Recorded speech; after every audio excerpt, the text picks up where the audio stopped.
Spree. Kill. Ultra kill.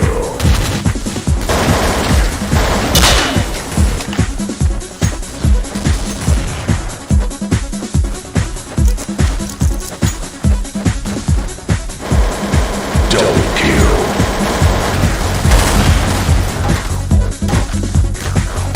Headshot.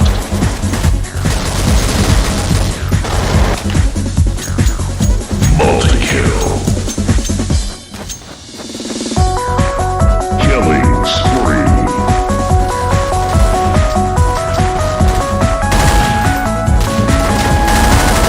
Killing spree. Double kill.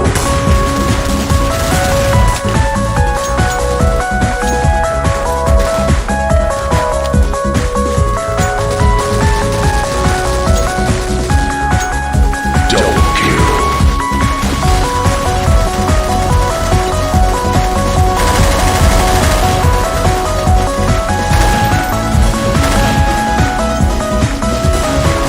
Double kill.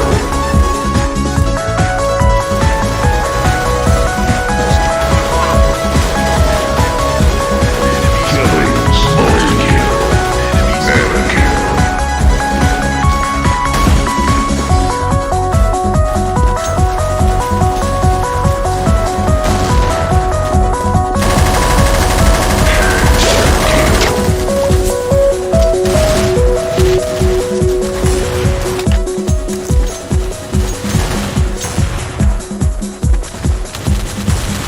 Killing double kill. Terrorists win. Later. Prepare to fight. Lock and load. Play. First blood.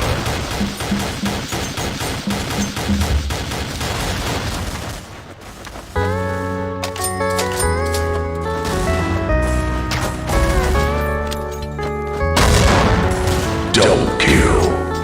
Multi-kill. Mega kill.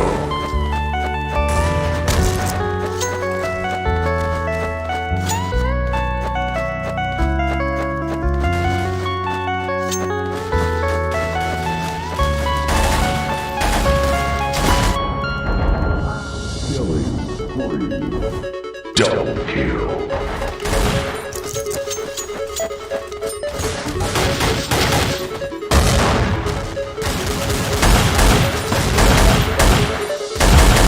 Mega kill. Killing spree.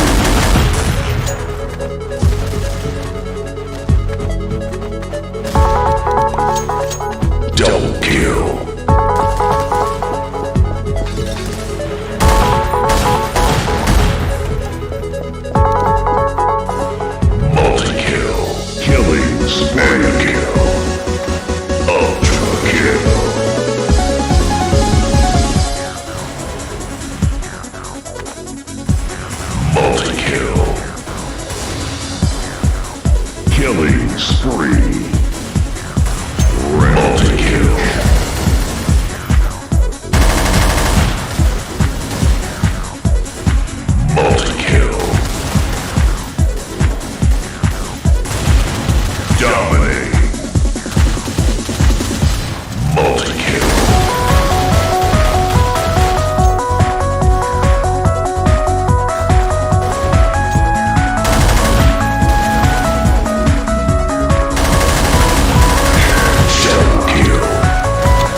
Killing double kill.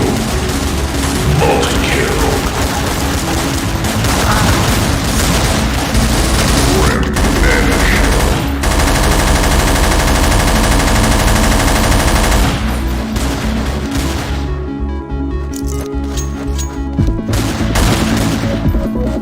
Double kill.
Double kill.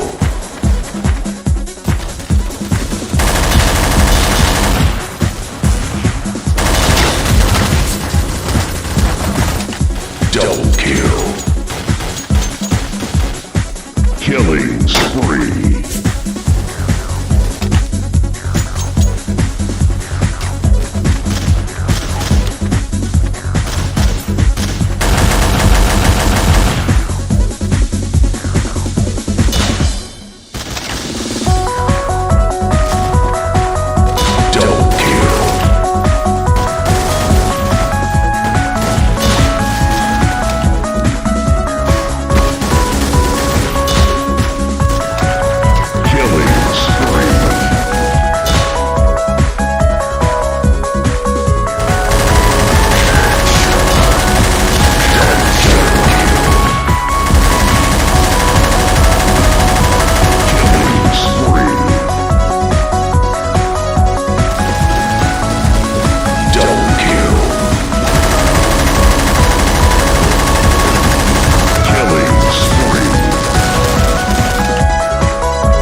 Killing spree.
Killing spree.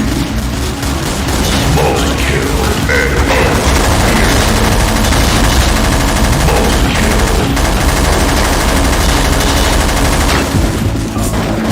Rampage. Multi-kill and kill.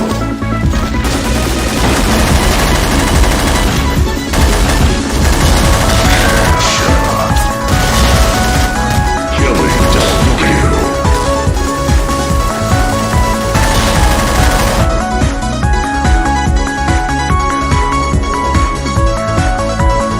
Double kill.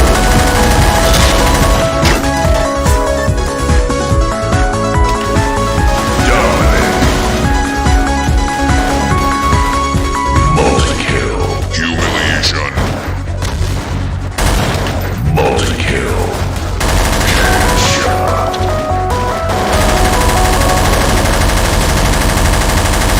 Headshot.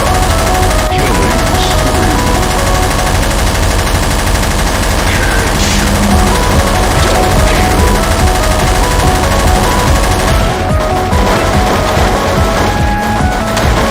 Killing multi-kill.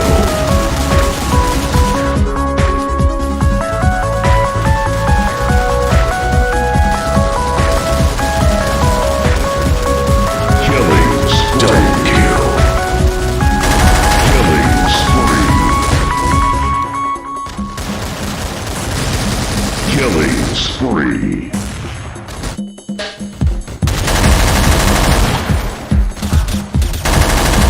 Double kill.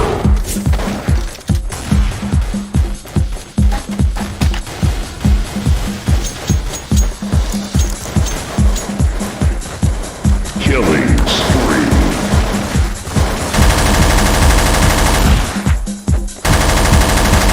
Headshot.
Double kill. Multi-kill. Stop. Mega kill.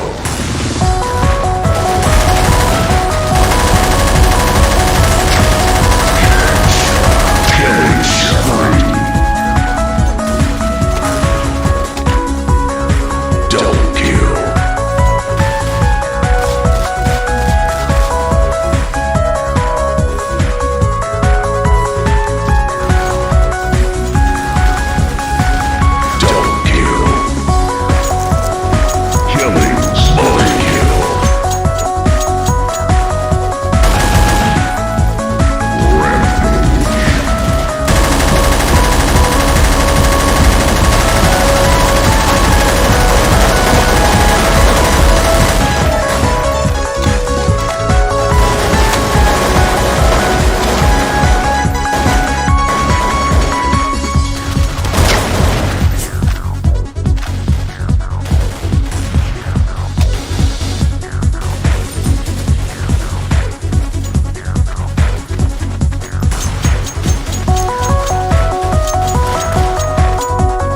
Double kill.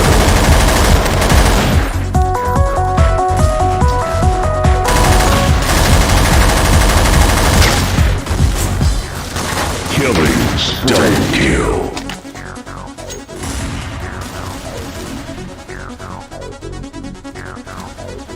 Killing spree.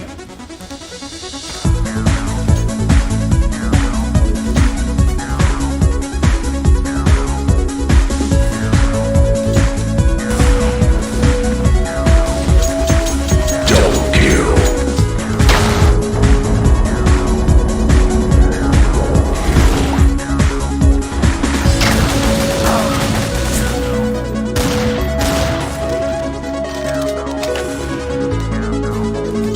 Killing rage.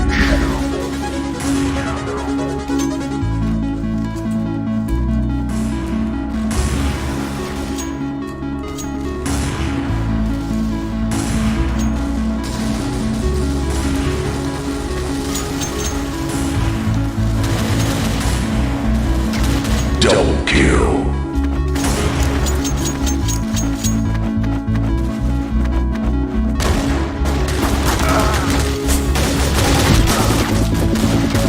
Double kill.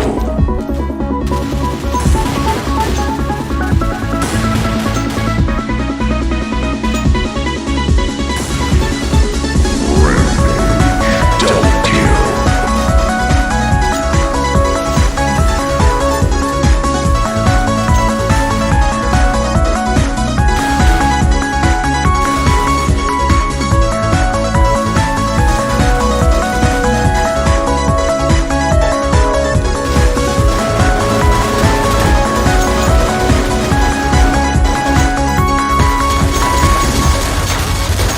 Double kill.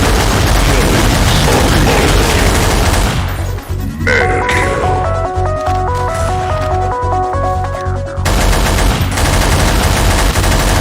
Headshot. Killing spree.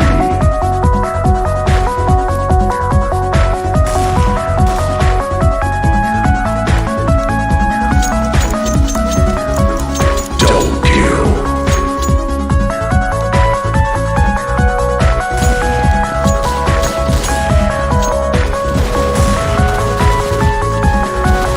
Double kill.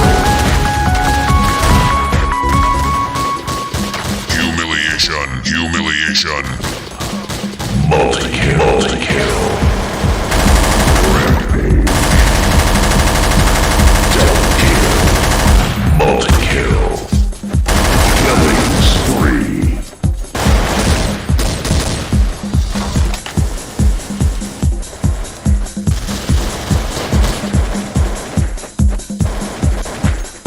Killing spree.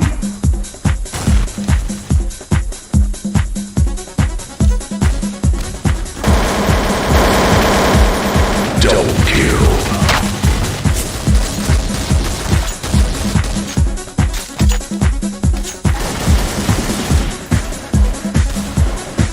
Killing spree. Multi-kill.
Double kill.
Killing spree.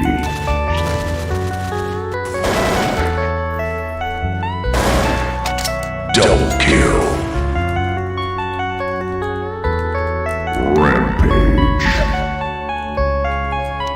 Multi-kill. Rampage. Multi-kill. Mega-kill.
Killing spree.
Killing spree.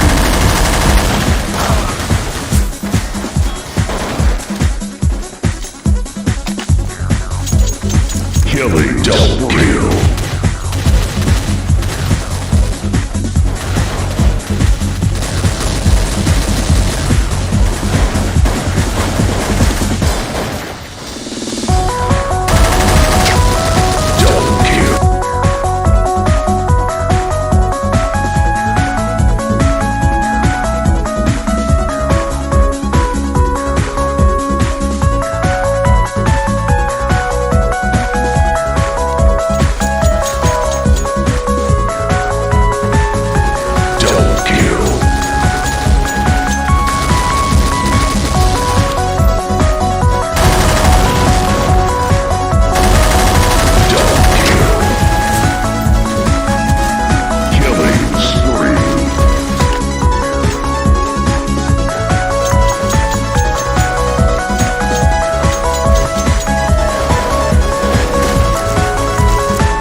Was gefällt dir davon am besten?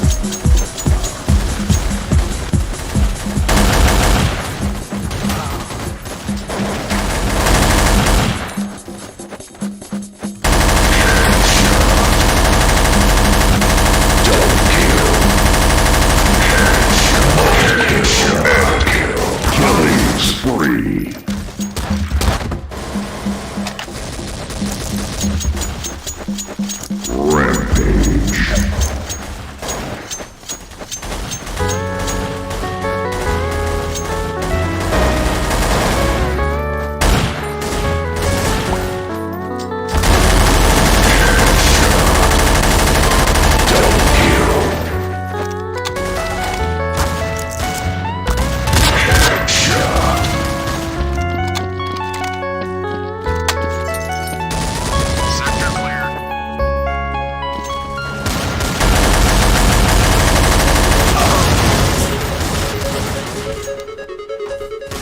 Rampage.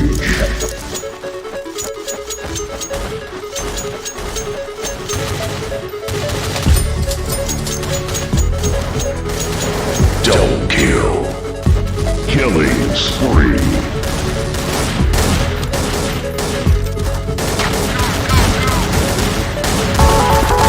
Mega kill. Killing spree.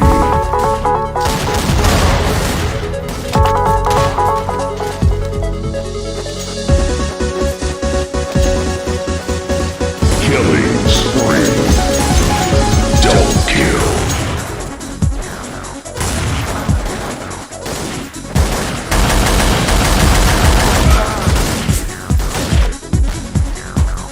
Killing spree.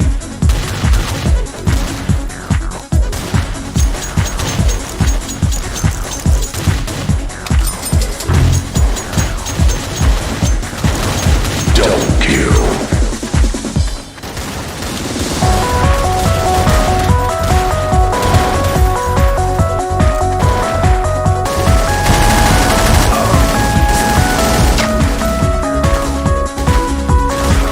Killing double kill. Double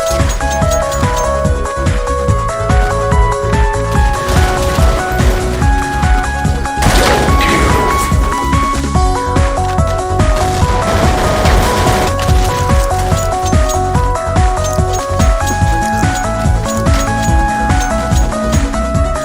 Double kill. Killing spree.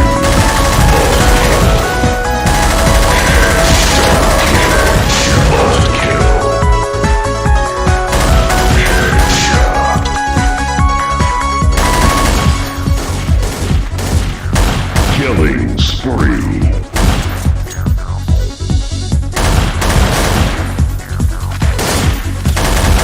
Killing spree.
Killing spree.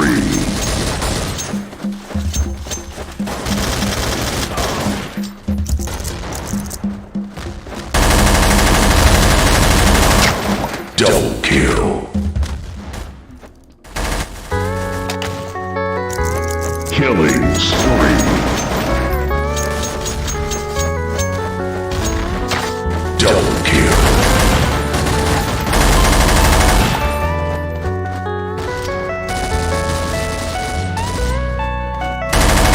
Headshot. Killing spree.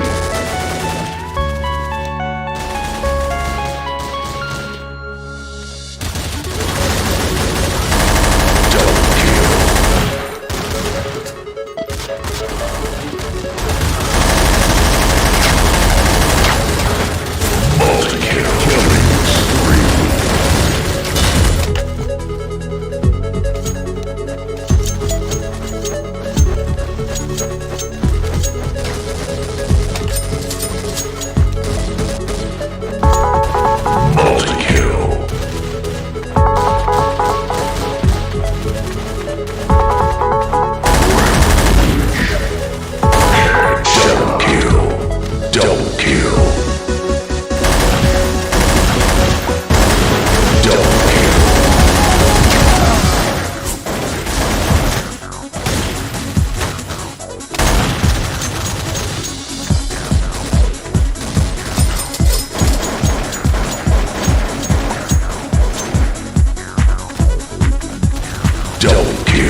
Killing spree. Double kill.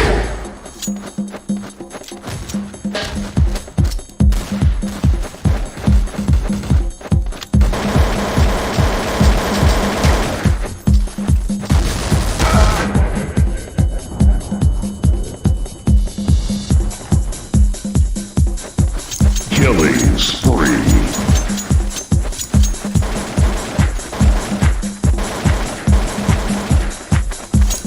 Double kill.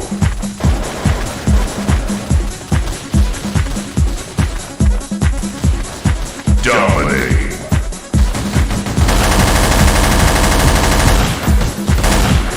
Headshot. Double kill.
Double kill, multi-kill.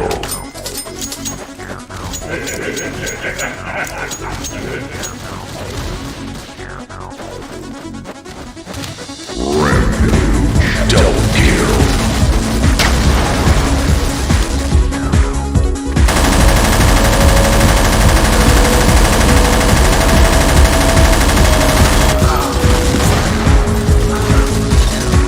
Double kill.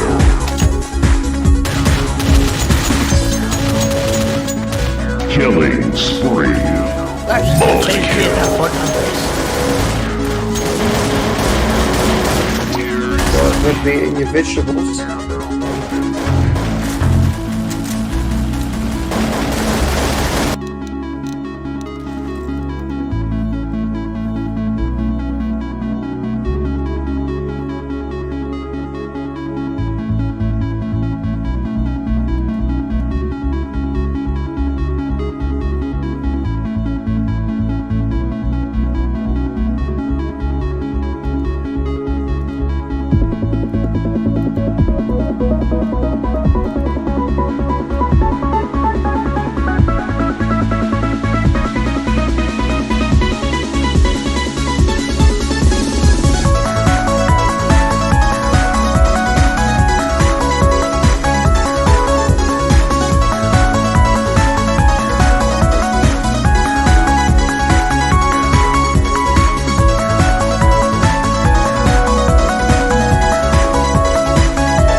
Rockets Renegade.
USWEST.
to fight.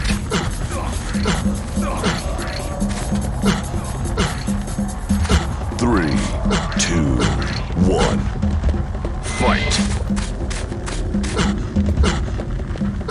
Lead lost.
worst I've ever seen.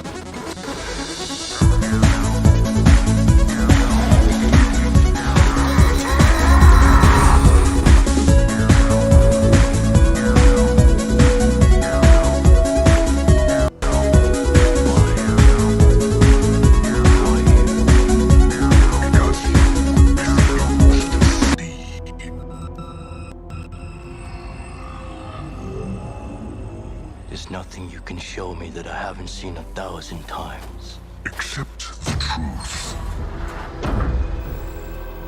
Go on, I dare you.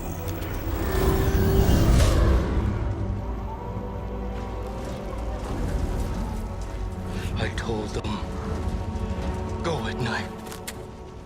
Airborne. It would have been different. Would it?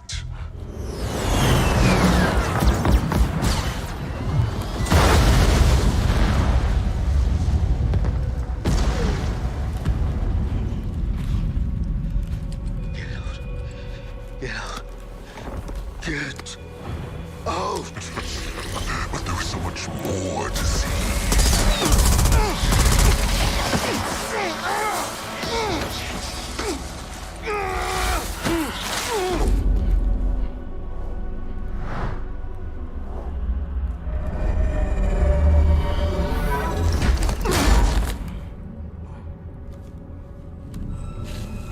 I smell fear.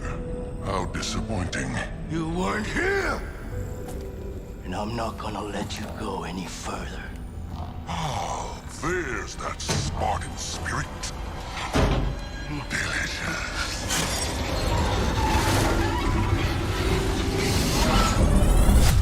But in the end, pointless.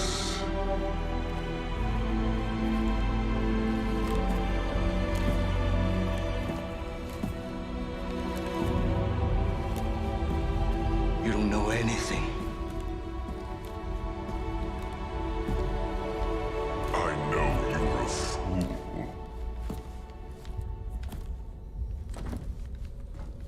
Because the truth is this. It always ends the exact same way. Death for you. In triumph For me!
Drop wall obtained.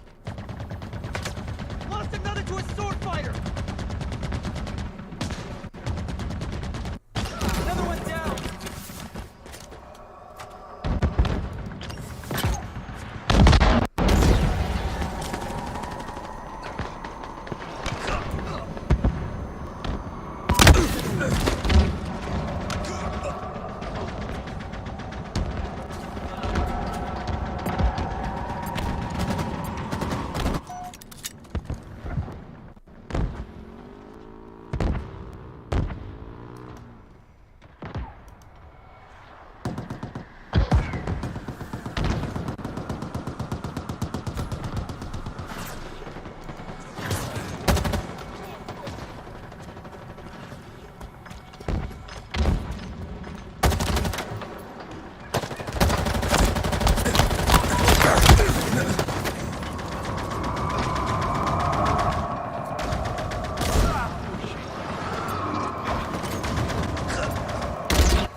Ground vehicle delivery confirmed.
love this gun.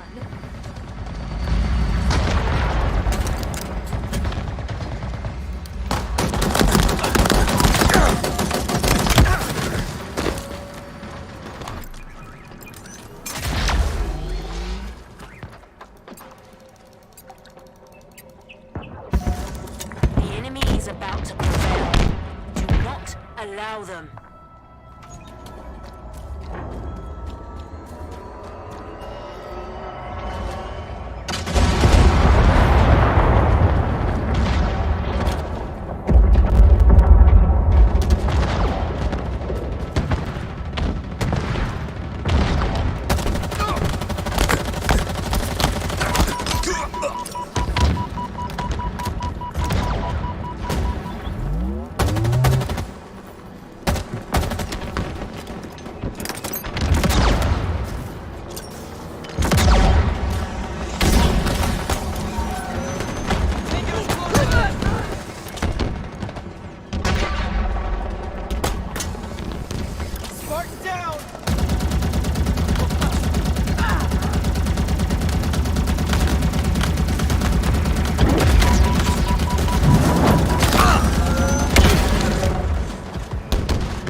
something about being together. Like catching up with coworkers who've also become friends. Brainstorming.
additional pylons. My life for hire. You must construct additional pylons. The warriors must construct the additional pylons. My life for hire. Construct additional life for hire. You must construct additional pylons. My life for hire. You must construct additional pylons. Sir, honor guide me. My life for hire. Additional pylons.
World of Warcraft.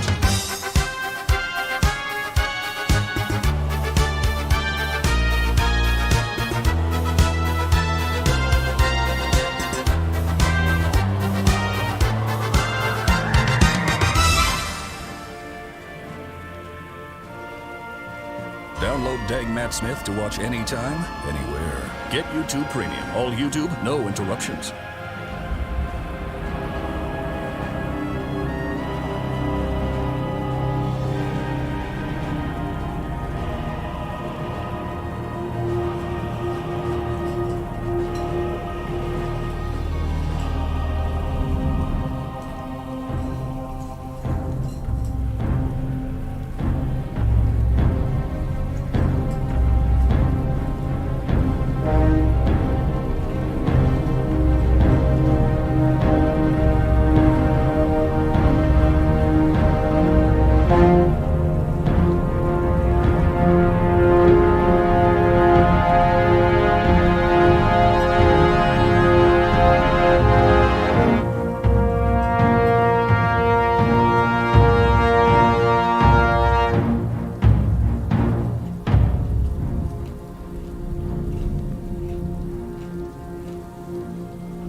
their brethren to battle.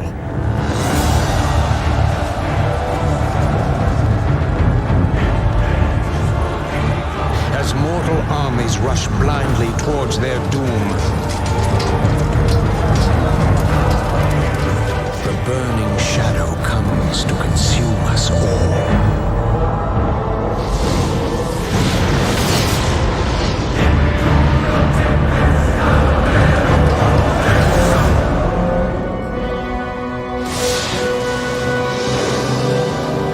You must rally the Horde and lead your people to their destiny.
was not a nightmare, young war chief, but a vision. Follow me, and I will reveal what your future holds. I don't know what this is all about, but I'll play along.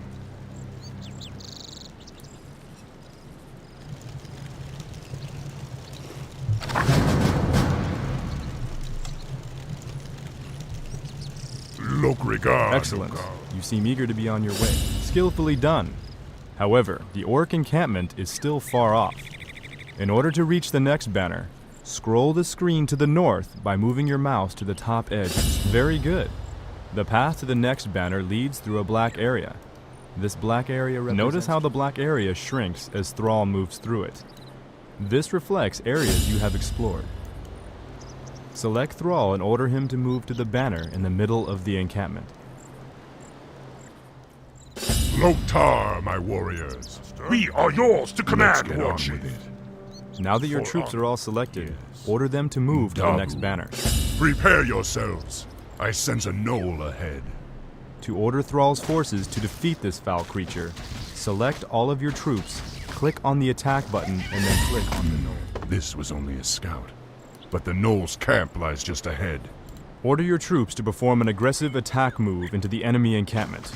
To do this, select all of your troops, click the attack button, and then left-click on the ground in the middle of the knoll camp.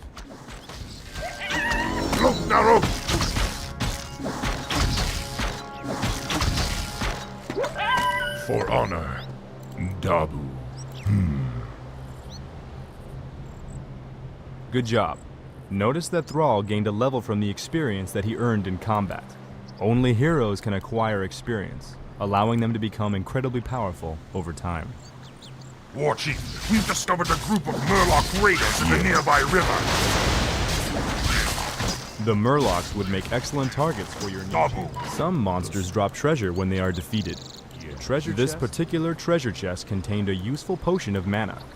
Notice that the potion now occupies one of Thrall's inventory slots near the bottom middle of your screen. Potions of mana can be used to replenish a hero's mana, the magic energies that allow the casting of spells such as Chain Lightning. For honor. Dabu. The wolf howl signifies that night has begun. Be wary, my warriors. Don't let nightfall dull your senses. Dabu. Yes. Yes. For Doomhammer! An ogre. We'd have a fierce battle on our hands if the beast weren't sleeping. I am the War Chief. Dabu. For honor. Dabu. For honor. A golem. Watch yourselves, my brethren. Those creatures do not sleep at night. Yes. Dabu. For honor. Yes.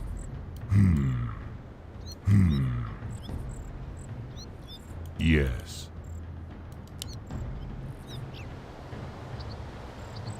Let's get on with it. For honor. The spirits are restless. Dabu. Greetings, son of Duratan. I knew you'd find your way. It was you I saw in the vision. Who are you? How do you know me? I know many things, young War Chief, about you and your people. My identity at this time is unimportant. What is important is that you rally your people and leave these shores immediately. Leave? What's this all about, human? Human? I left my humanity behind long ago. I am something different now. Know that I have seen the future and beheld the great burning shadow that is coming to consume this world. You sense it as well, don't you? The demons are returning. Yes, and only by leading your people across the sea to the distant lands of Kalimdor will you have a chance to stand against them. But how could we... I will answer all of your questions in time, young war chief. For now, rally your warriors and prepare to leave this land. We will speak again. None of this makes sense. But the spirits tell me that I should trust him.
Insufficient gold.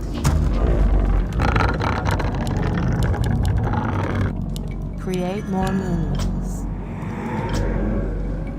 Your building is complete.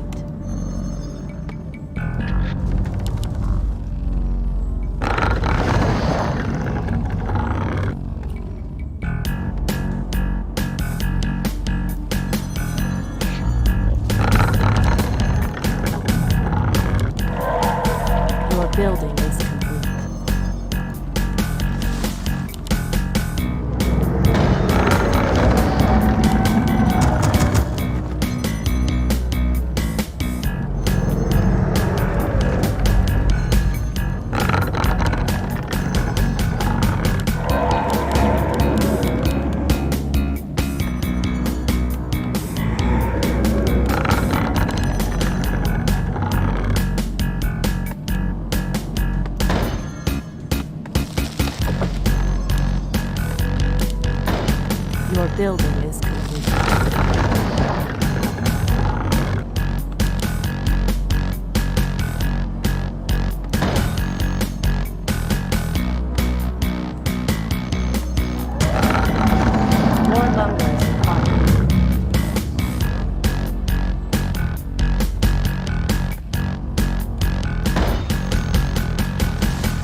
building is complete. Nature is restless by the spirits. So shall it be. Well, there it is. For Calendar. Well, there it is.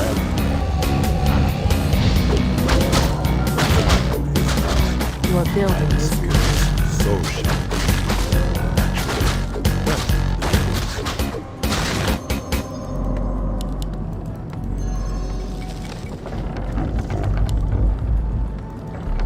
Your building is complete.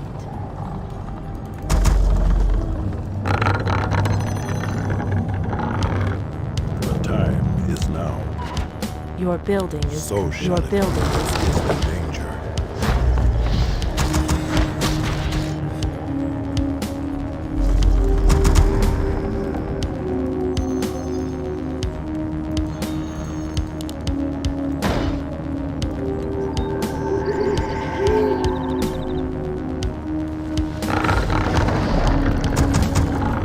Our warriors have engaged the enemy. By the spirits, nature is restless. Command. Gods light my path.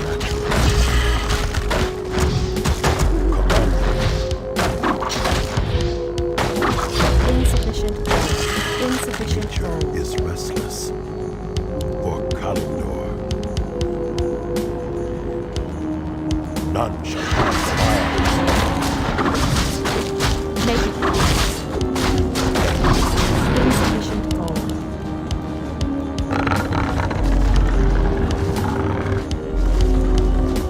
Goddess, light my path. Standing guard. The time is now. I am sworn. Our allies' town. Goddess, light my path. By the spirits, In position. Your building is complete. Speak your mind. nature is restless. The time is now. Well, there it is. For Kalindor, naturally. Command me. So shall it be. Goddess, light my insufficient gold. Threaten Speak your wild. mind. Make it fast. Command me. Is there danger? Insufficient gold. Nature is restless. The time is now. Well, there it is. In position. Command me. Is there danger? Our warriors have engaged insufficient gold. Insufficient gold. Goddess, light my path.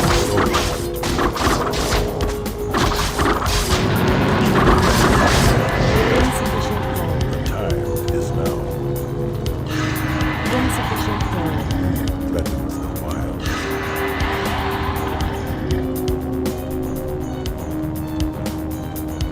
I kill for you. Command me by the spirits. The time is now.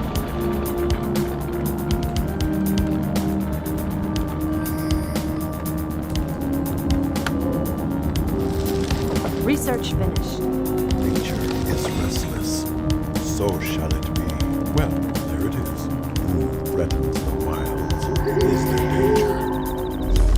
Command me. I go. Who threatens the wilds? For Kalindor. Naturally. The time is now. Our allies' town needs help. Spirits. For Kalindor.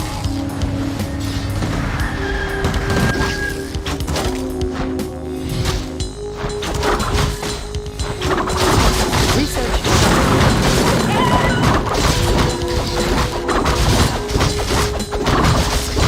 Our allies' town needs help. Standing guard. Research finished. Acquisition. Insufficient gold.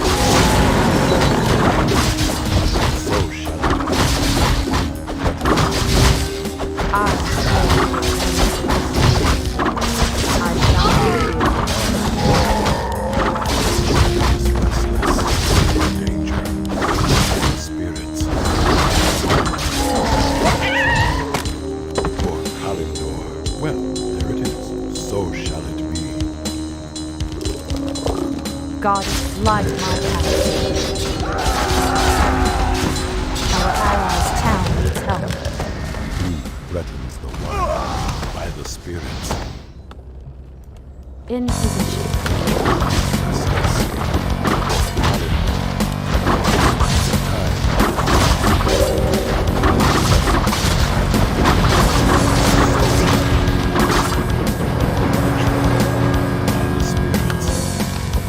Goddess, light my path.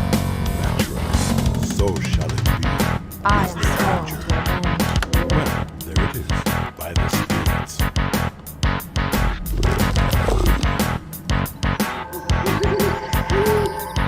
The time is now. Command me. Hallelujah. Death, all defilers. Nature is restless, so shall it be.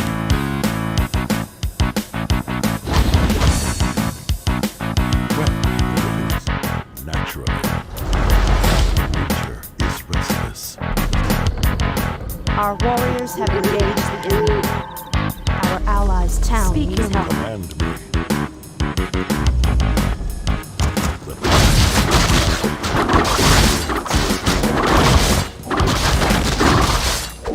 Standing guard.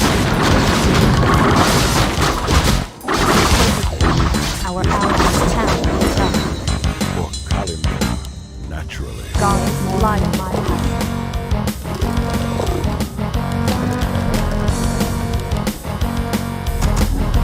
Our warriors have engaged the enemy. Our allies' town needs help.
Standing guard. Our weapons shine. Command me. Well, there it is. Naturally.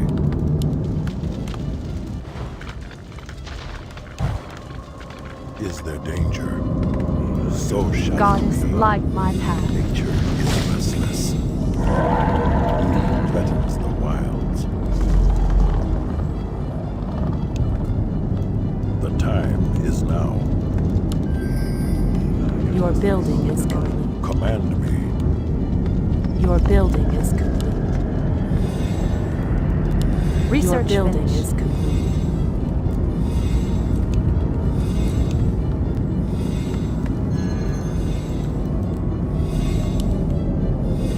Is there danger? Who threatens the wild?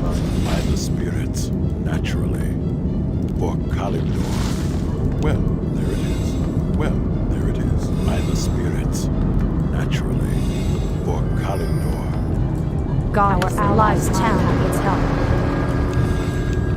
So shall it be. Is there danger? By the spirits, nature is restless, naturally. Our allies' town needs help.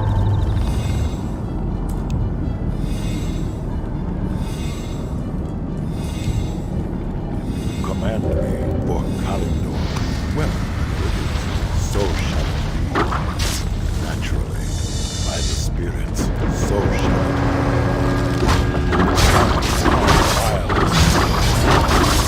The time is now for Kalimdor.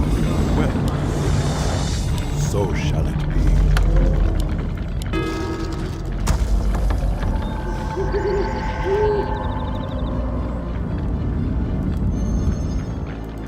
insufficient gold.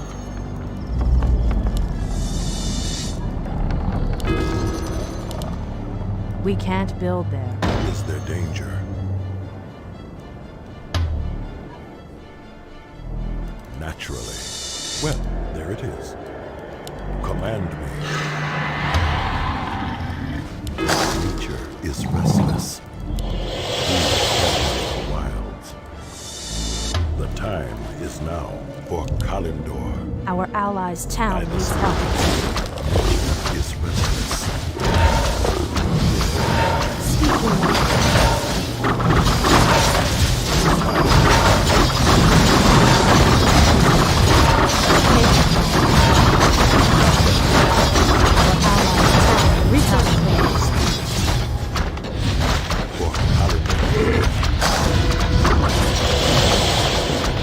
Feel nature's wrath. Naturally.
failed.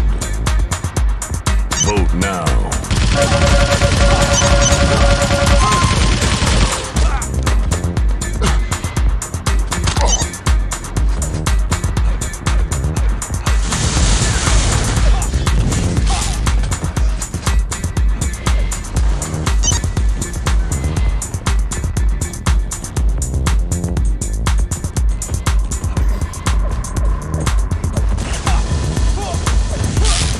Prepare to fight.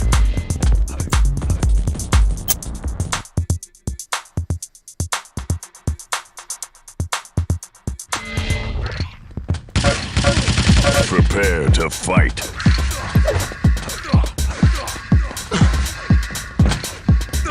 3, 2, 1. Fight.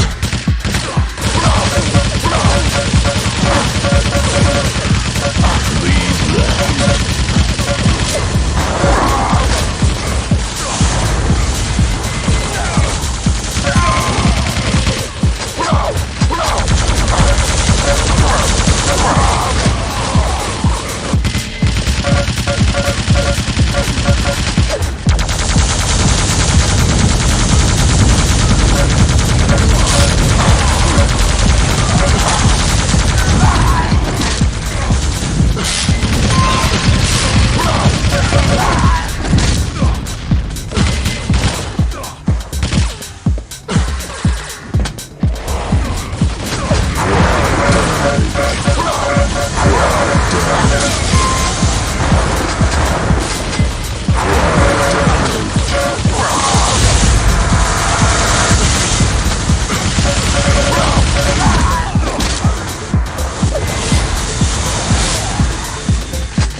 left.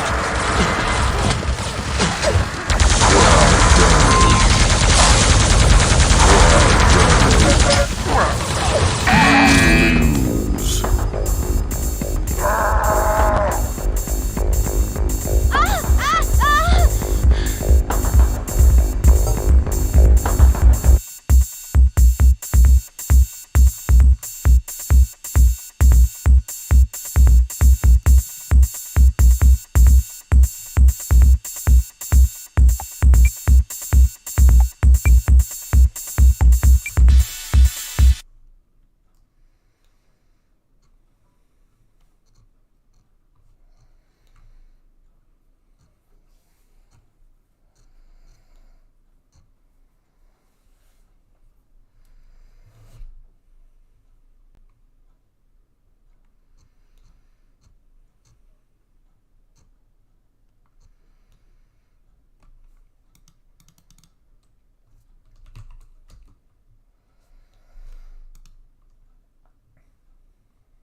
Building your online business?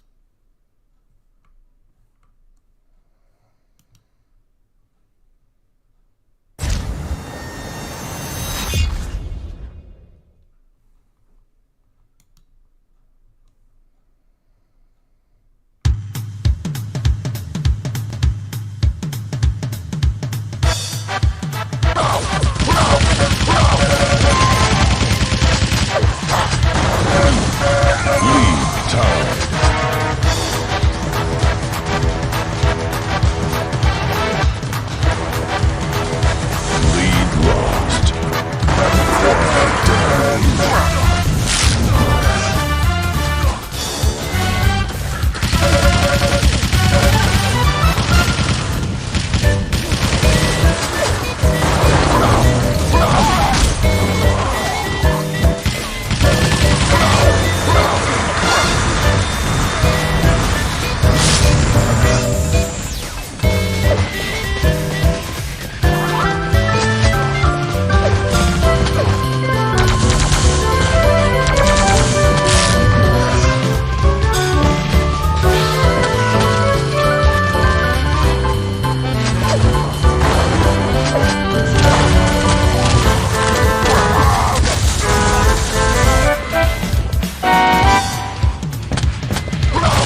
and one of the main ways that I like to use Grammarly is to take the stress out of responding to emails. And I used to procrastinate with writing emails so much because I'd always feel like I had to check over what I'd written a million times to make sure that it didn't have any spelling mistakes. Grammarly is a digital writing assistant that helps you to communicate with others more clearly and effectively. And their premium version really takes things to the next level with in-depth feedback on things like vocabulary, conciseness, and tone. And probably my favorite feature is that they have a built-in tone detector, so you can actually understand how your email is going to read to the recipient. So if you're interested in trying out Grammarly for yourself, just go to Grammarly.com.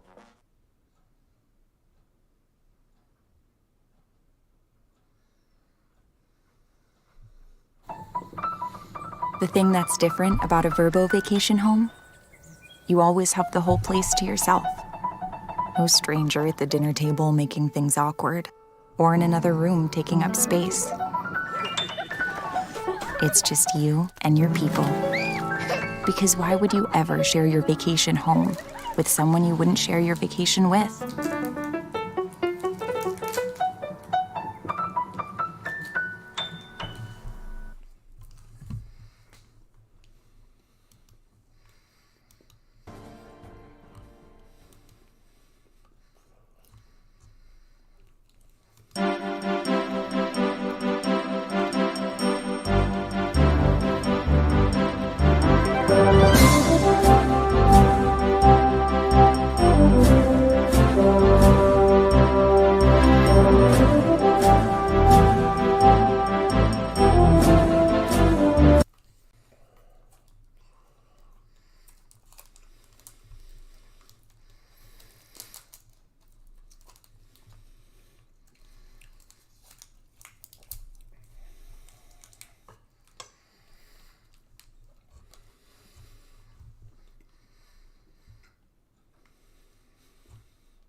Fasten your seatbelts for another Naughty Dog creation.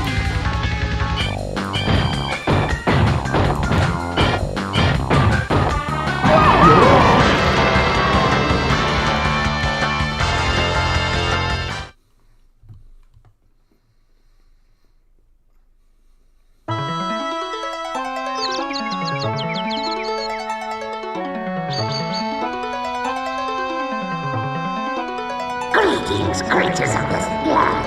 I come to compete. So, you pesky earth slugs like to race, eh? Well, I, nitrous oxide, am the fastest racer in the galaxy. I travel the stars looking for creatures to test my skills. It's a little game I call survival of the fastest. Here's the way we play. I challenge the best driver of your world to a race for the planet. If your driver wins, I'll leave your miserable little rock alone. But if I win, I'll turn your entire globe into a concrete parking lot and make you my slaves. Get ready to race for the fate of your planet.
Welcome to the Adventure Arena.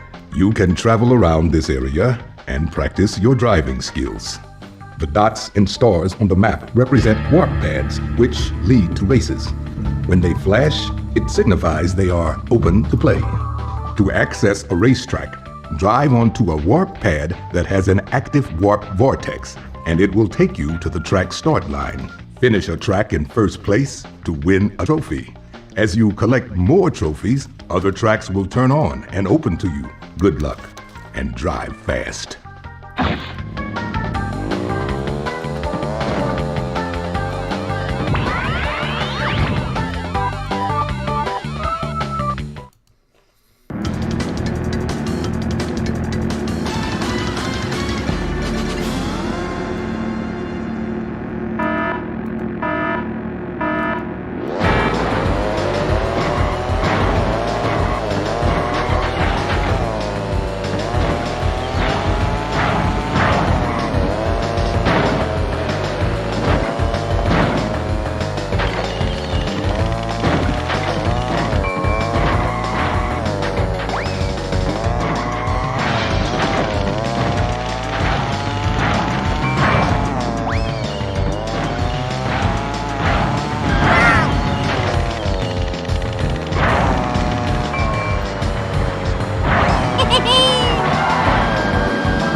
Congratulations, you win a trophy.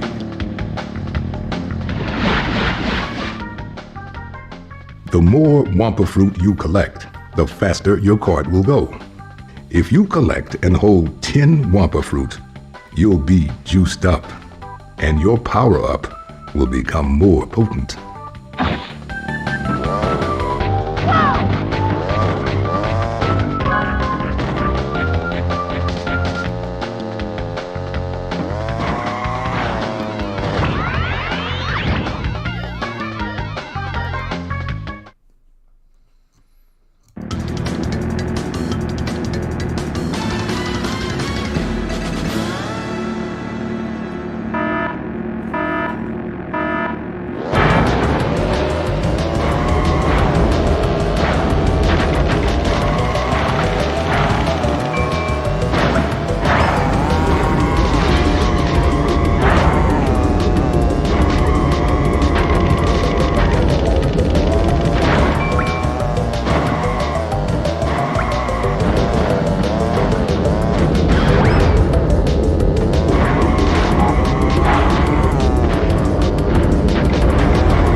Congratulations, you win a trophy.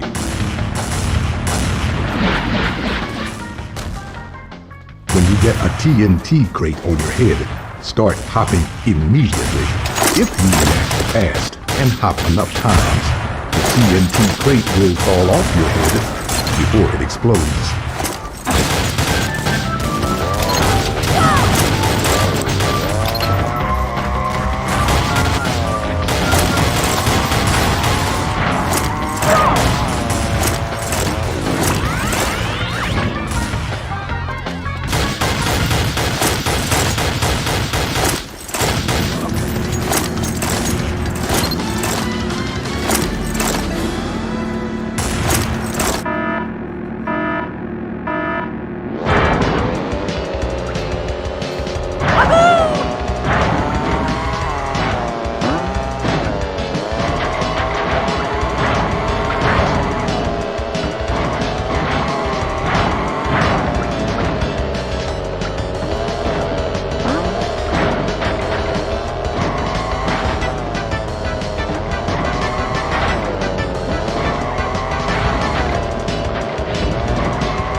Congratulations, you win a trophy. You can get a hang time turbo from jumping. The longer you're in the air, the bigger the turbo you'll get when you land. For big turbos, try to get extra air time by hopping off jumps using the all-up-one button.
engineers are interesting creatures. When they are interested in something, they show extraordinary concentration. We love engineers. Kyocera. There's something about being together, like catching up with coworkers and friends, bringing new ideas to life, and celebrating as a team. For the moments best shared together, we are here.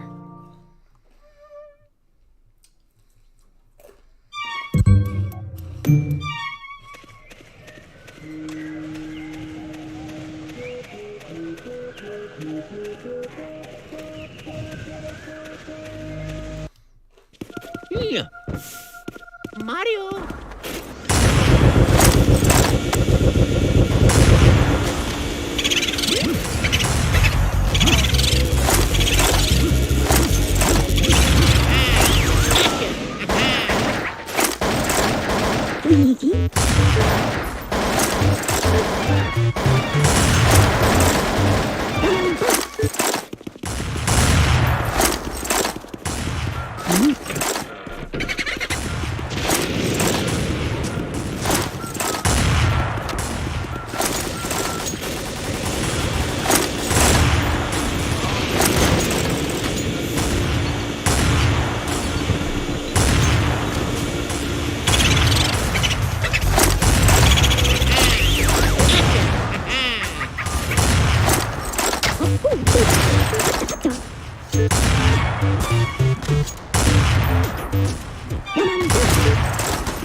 Oh yeah.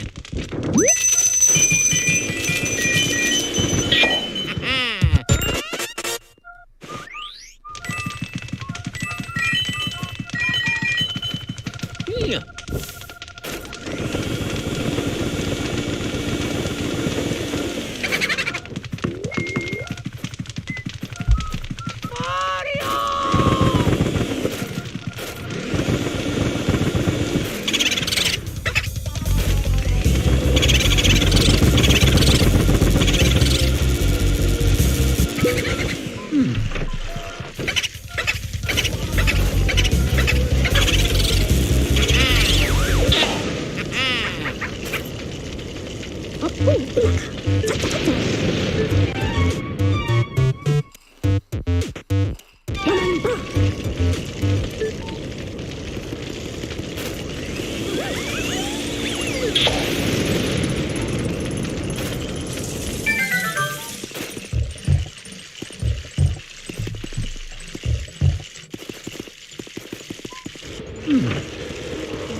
Oh yeah.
Site security is a never-ending commitment.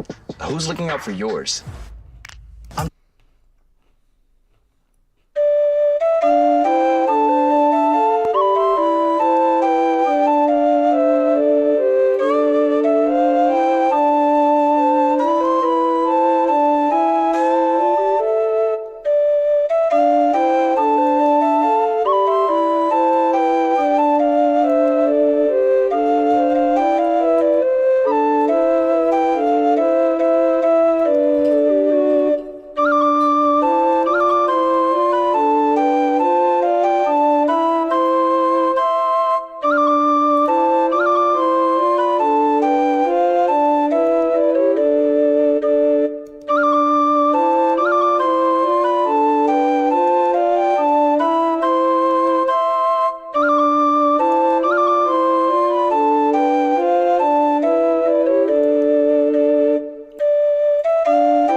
peak male athletic form looks like, and there ain't a thing you can do about it.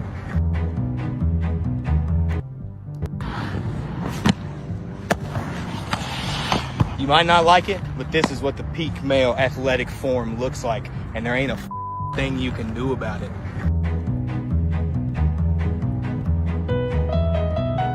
Okay, let's see what the peak male form has to offer. Okay. Hey, look at that.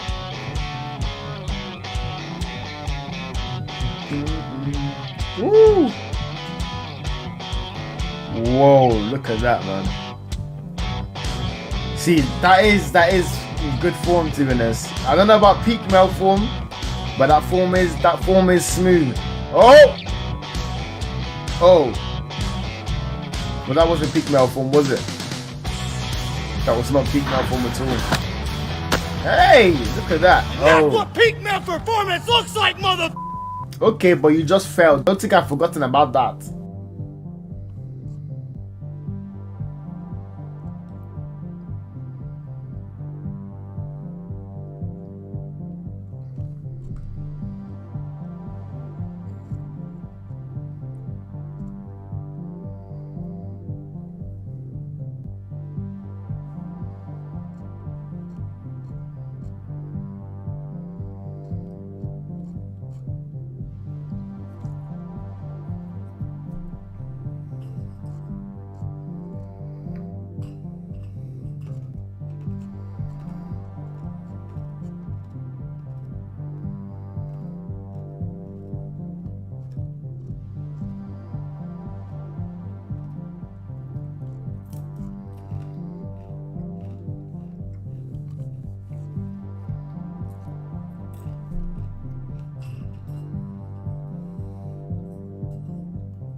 What do you want?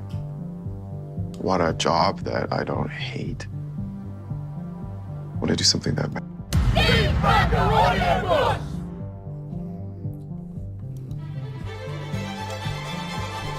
Brave New World by Aldous Huxley. Read by Steve Parker. 1. A squat, grey building of only 34 stories. Over the main entrance, the words Central London Hatchery and Conditioning Centre, and in a shield, the World State's motto, Community, Identity, Stability. The enormous room on the ground floor faced towards the north. Cold for all the summer beyond the panes, for all the tropical heat of the room itself, a harsh, thin light glared through the windows, hungrily seeking some draped lay figure, some pallid shape of academic gooseflesh, but finding only the glass and nickel and bleakly shining porcelain of a laboratory. Winteriness responded to winteriness. The overalls of the workers were white, their hands gloved with a pale, corpse-colored rubber. The light was frozen, dead, a ghost. Only from the yellow barrels of the microscopes did it borrow a certain rich and living substance, lying along the polished tubes like butter, streak after luscious streak in long recession down the work tables. "And this," said the director, opening the door, "is the fertilizing room." Bent over their instruments, 300 fertilizers were plunged as the director of hatcheries and conditioning entered the room, into the scarcely breathing silence, the absent-minded soliloquizing hum or whistle of absorbed concentration.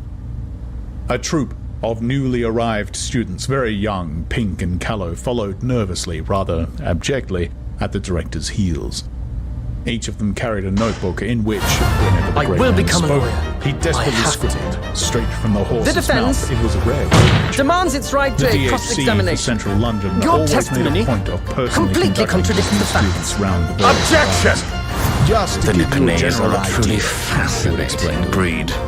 For of My course, lord, with all due some respect, sort of this is an general idea outrage. they must have if they were to The do their work prosecution intelligently, refuses to though accept this as little decision. One, as they Now, were to be good let us engage and in the happy art of members deduction, society, Mr. as Narahodok. well.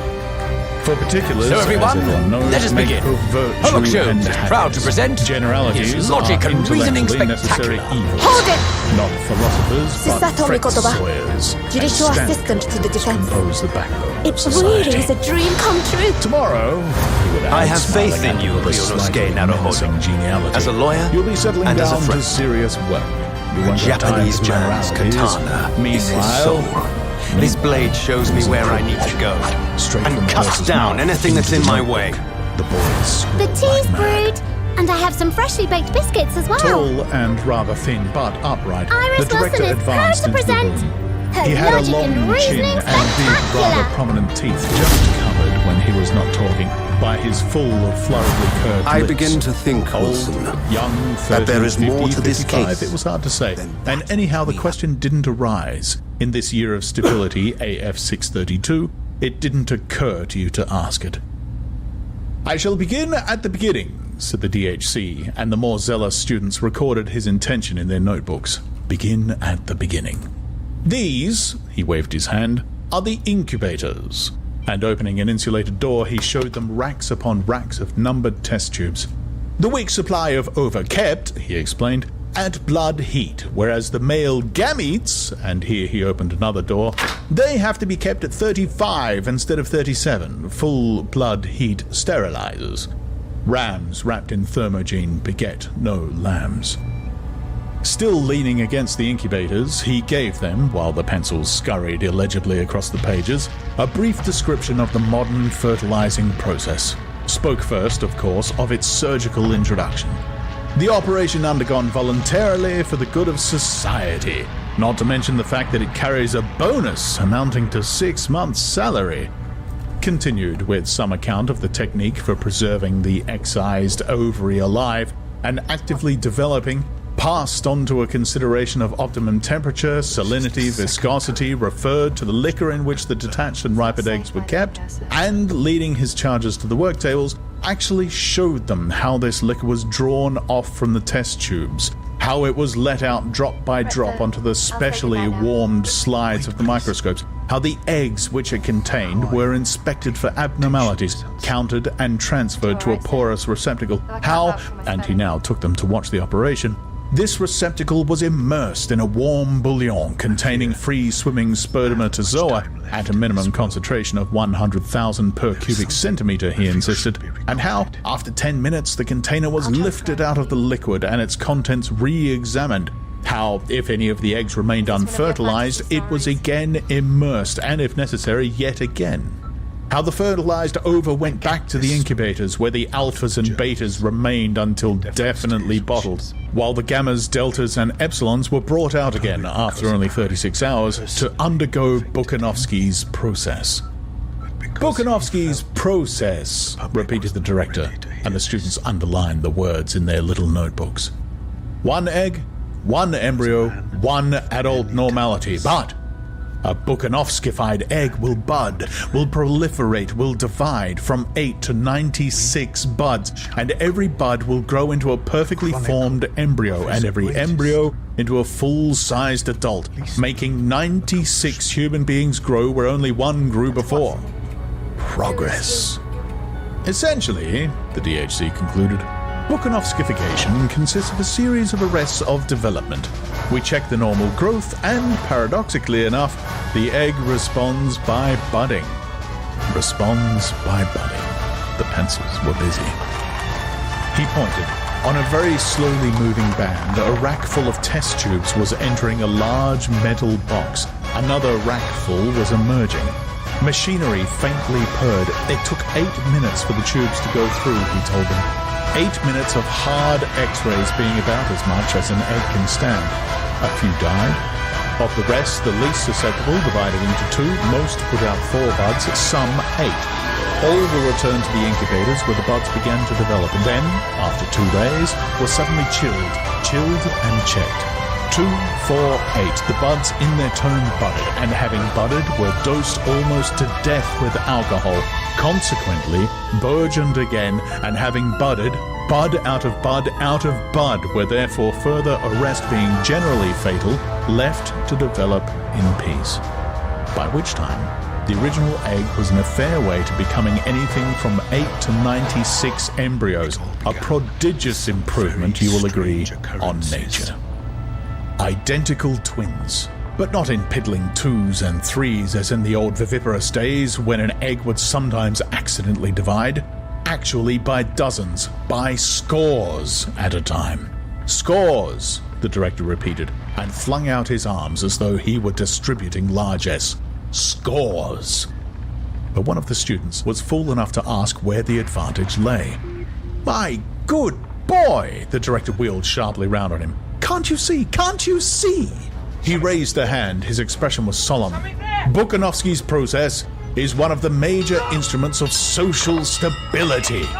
Major instruments of social stability. Standard men and women in uniform batches. The whole of a small factory staffed with the products of a single Bukanovskified egg. 96 identical twins working 96 identical machines. The voice was almost tremulous with enthusiasm. You really know where you are for the first time in history. He quoted the planetary motto. Community, identity, stability. Grand words. If we could Bukanovskify indefinitely, the whole problem would be solved. Solved by standard gammas, unvarying deltas, uniform epsilons, millions of identical twins. The principles of mass production at last applied to biology. But alas, the director shook his head. We can't Bukanovskify indefinitely. 96 seemed to be the limit. 72 a good average. From the same ovary and with gametes of the same male to manufacture as many batches of identical twins as possible, that was the best, sadly a second best, that they could do, and even that was difficult. For in nature, it takes 30 years for 200 eggs to reach maturity, but our business is to stabilize the population at this moment, here and now. Dribbling out twins over a quarter of a century, what would be the use of that? Obviously, no use at all. But Podsnap's technique had immensely accelerated the process of ripening. They could make sure of at least 150 mature eggs within 2 years. Fertilize and Bukanovskify, in other words, multiply by 72, and you get an average of nearly 11,000 brothers and sisters in 150 batches of identical twins, all within 2 years of the same age. And in exceptional cases, we can make one ovary yield us over 15,000 adult individuals. No matter where Beckoning to a fair-haired, ruddy young man who happened to be passing at the moment. Mr. Foster, he called. The ruddy young man approached.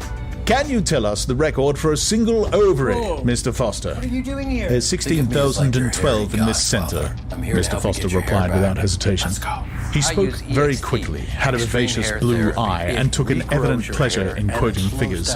16,012 in 189 batches of identicals, but of course they've done much better, he rattled on. In some of the tropical centers, Singapore has often produced over 16,500, and Mombasa has actually touched the 17,000 mark, but then they have unfair advantages. You should see the way a Negro ovary responds to pituitary. It's quite astonishing when you're used to working with European materials. Still, he added with a laugh, but the light of combat was in his eyes and the lift of his chin was challenging.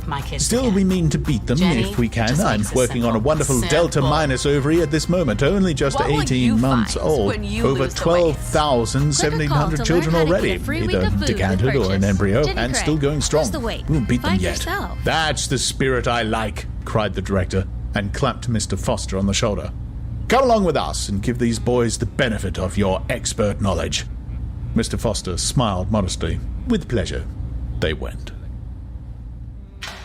In the bottling room, all was harmonious bustle and ordered activity. Flaps of fresh sow's peritoneum, ready cut to the proper size, came shooting up in little lifts from the organ store in the sub-basement. Whiz, and then click, the lift hatches hew open. The bottle liner had only to reach out a hand, take the flap, insert, smooth down, and before the line bottle had had time to travel out of reach along the endless band, whiz, click, another flap of peritoneum had shot up from the depths, ready to be slipped into yet another bottle, and next of that slow, interminable procession on the band. Next to the liners stood the matriculators. The procession advanced. One by one, the eggs were transferred from their test tubes to the larger containers. Deftly, the peritoneal lining was slit, the morula dropped into place, the saline solution poured in, and already the bottle had passed, and it was turn of the labelers. Heredity, date of fertilization, membership of Bukanovsky group details were transferred from test tube to bottle. No longer anonymous, but named, identified. The procession marched slowly on through an opening in the wall, slowly on into the social predestination room. 88 cubic meters of card index, said Mr. Foster with relish as they entered.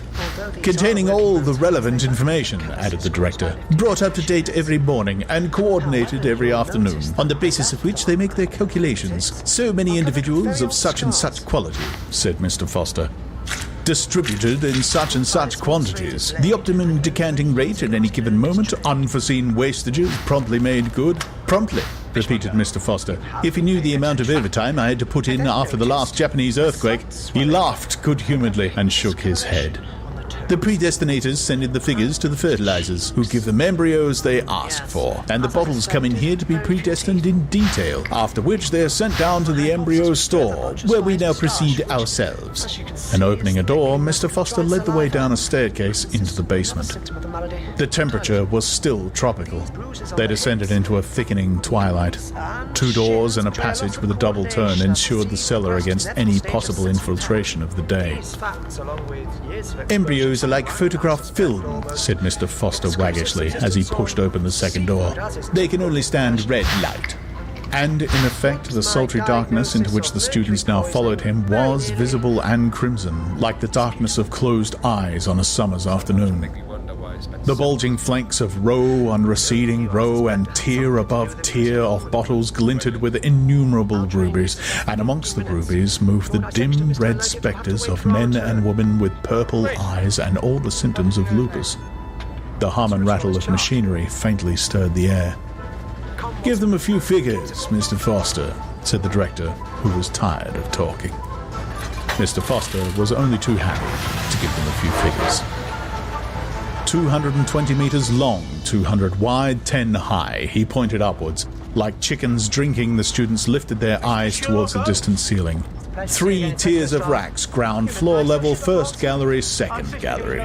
The spidery steelwork of gallery above gallery faded away in all directions into the dark. Near them, 3 red ghosts were busily unloading demijohns from a moving staircase. The escalator from the social predestination room.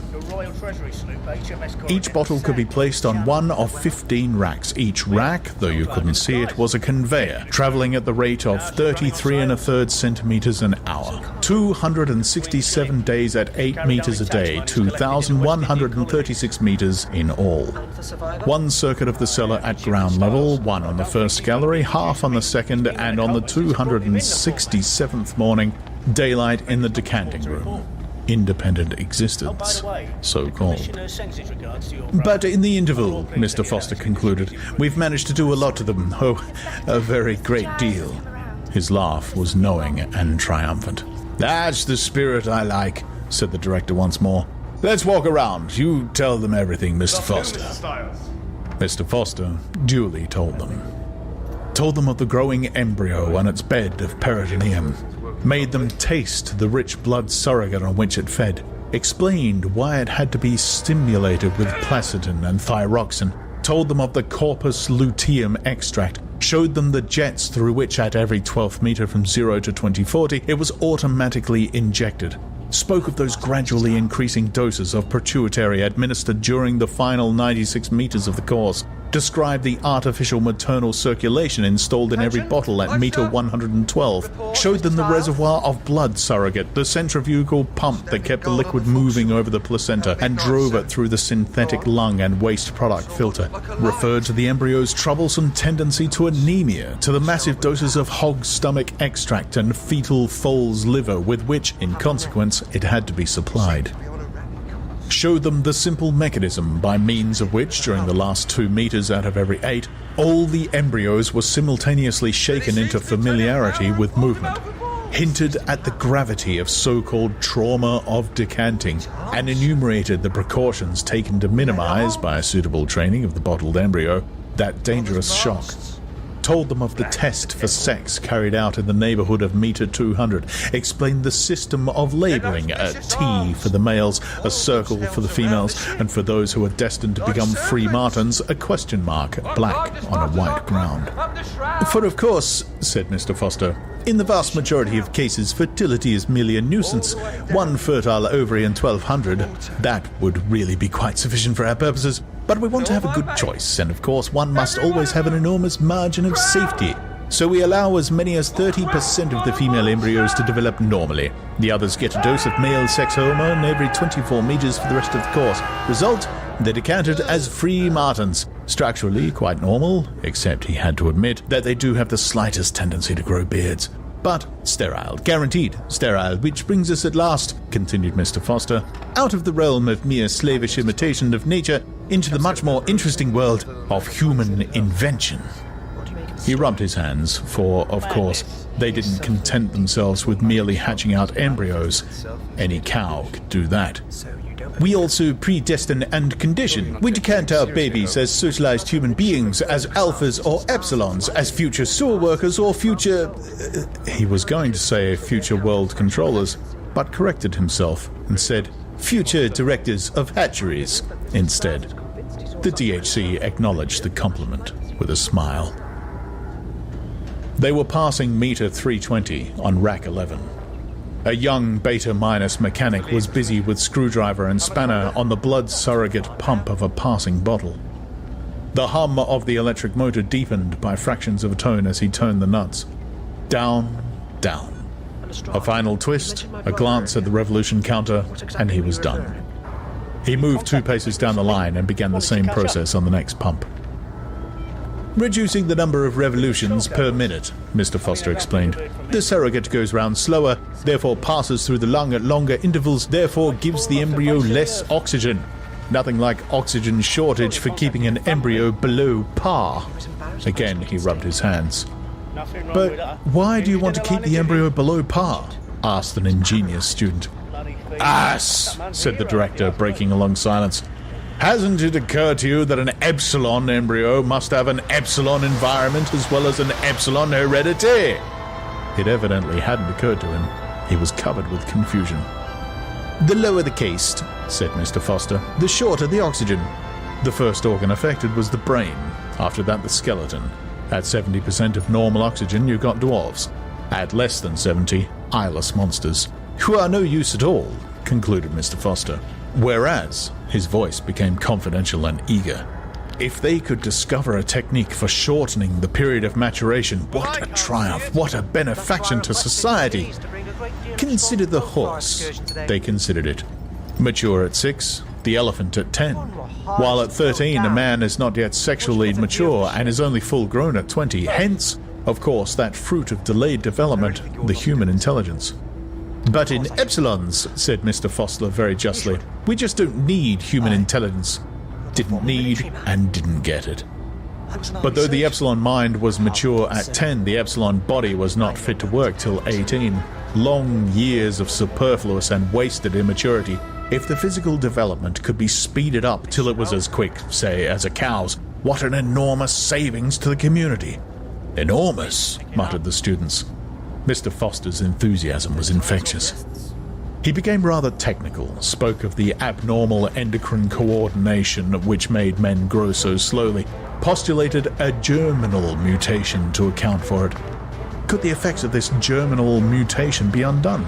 Could the individual epsilon embryos be made a revert by a suitable technique to the normality of dogs and cows? That was the problem, and it was all but solved.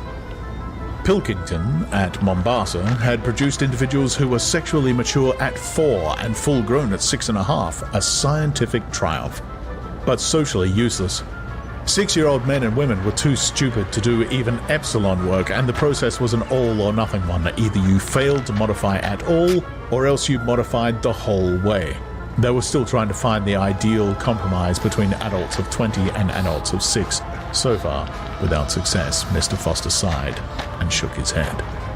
Their wanderings through the crimson twilight had brought them to the neighborhood of meter 170 on Rack 9. From this point onwards, Rack 9 was enclosed, and the bottle performed the remainder of their journey in a kind of tunnel, interrupted here and there by openings 2 or 3 meters wide. "Heat conditioning," said Mr. Foster. Hot tunnels alternated with cool tunnels. Coolness was wedded to discomfort in the form of hard X-rays. By the time they were decanted, the embryos had a horror of cold. They were predestined to emigrate to the tropics, to be miner and acetate silk spinners and steel workers. Later on, their minds would be made to endorse the judgment of their bodies. "We condition them to thrive on heat," concluded Mr. Foster. "Our colleagues upstairs will teach them to love it." "And that," put in the director sententiously, "that is the secret of happiness and virtue liking what you've got to do. All conditioning aims at that, making people like their inescapable social destiny." In a gap between 2 tunnels, a nurse was delicately probing with a long, fine syringe into the gelatinous contents of a passing bottle. The student and their guide stood watching her for a few moments in silence. "Well, Lenina," said Mr. Foster when at last she withdrew the syringe and straightened herself up. The girl turned with a start. One could see that, for all the lupus and the purple eyes, she was uncommonly pretty. "Henry!" Her smile flashed redly at him, a row of coral teeth. "Charming, charming," murmured the director, and, giving her 2 or 3 little pats, received in exchange a rather deferential smile for himself. "What are you giving them?" asked Mr. Foster, making his tone very professional. "Oh, the usual typhoid and sleeping sickness. Tropical workers start being inoculated at meter 150, Mr. Foster explained to the students. "The embryos still have gills. We immunize the fish against the future man's diseases." Then, turning back to Lelina, 10 to 5 on the roof this afternoon, he said, as usual. "Charming," said the director once more, and with a final pat, moved away after the others. On Rack 10, rows of Next Generation's chemical workers were being trained in the toleration of lead, caustic soda, tar, and chlorine. The first of a batch of 250 embryonic rocket plane engineers was just passing the 1100-meter mark on Rack 3. A special mechanism kept their containers in constant rotation. "To improve their sense of balance," Mr. Foster explained. "Doing repairs on the outside of a rocket in mid-air is a ticklish job. We slacken off the circulation when they're right way up so that they're half-starved, and double the flow of surrogate when they're upside down. They learn to associate topsy-turvydom with well-being. In fact, they're only truly happy when they're standing on their heads. And now," Mr. Foster went on, "I'd like to show you some very interesting conditioning for Alpha Plus intellectuals. We have a big batch of them on Rack 5, first gallery level." He called 2 boys who had started to go down to the ground floor. "They're round about meter 900, he explained. "You really can't do any useful intellectual conditioning till the fetuses have lost their tails. Follow me." But the director had looked at his watch. 10 to 3, he said. "No time for the intellectual embryos, I'm afraid. We must go up to the nurseries before the children have finished their afternoon sleep." Mr. Foster was disappointed. "At least one glance in the decanting room," he pleaded. "Very well, then," the director smiled indulgently. "Just one glance."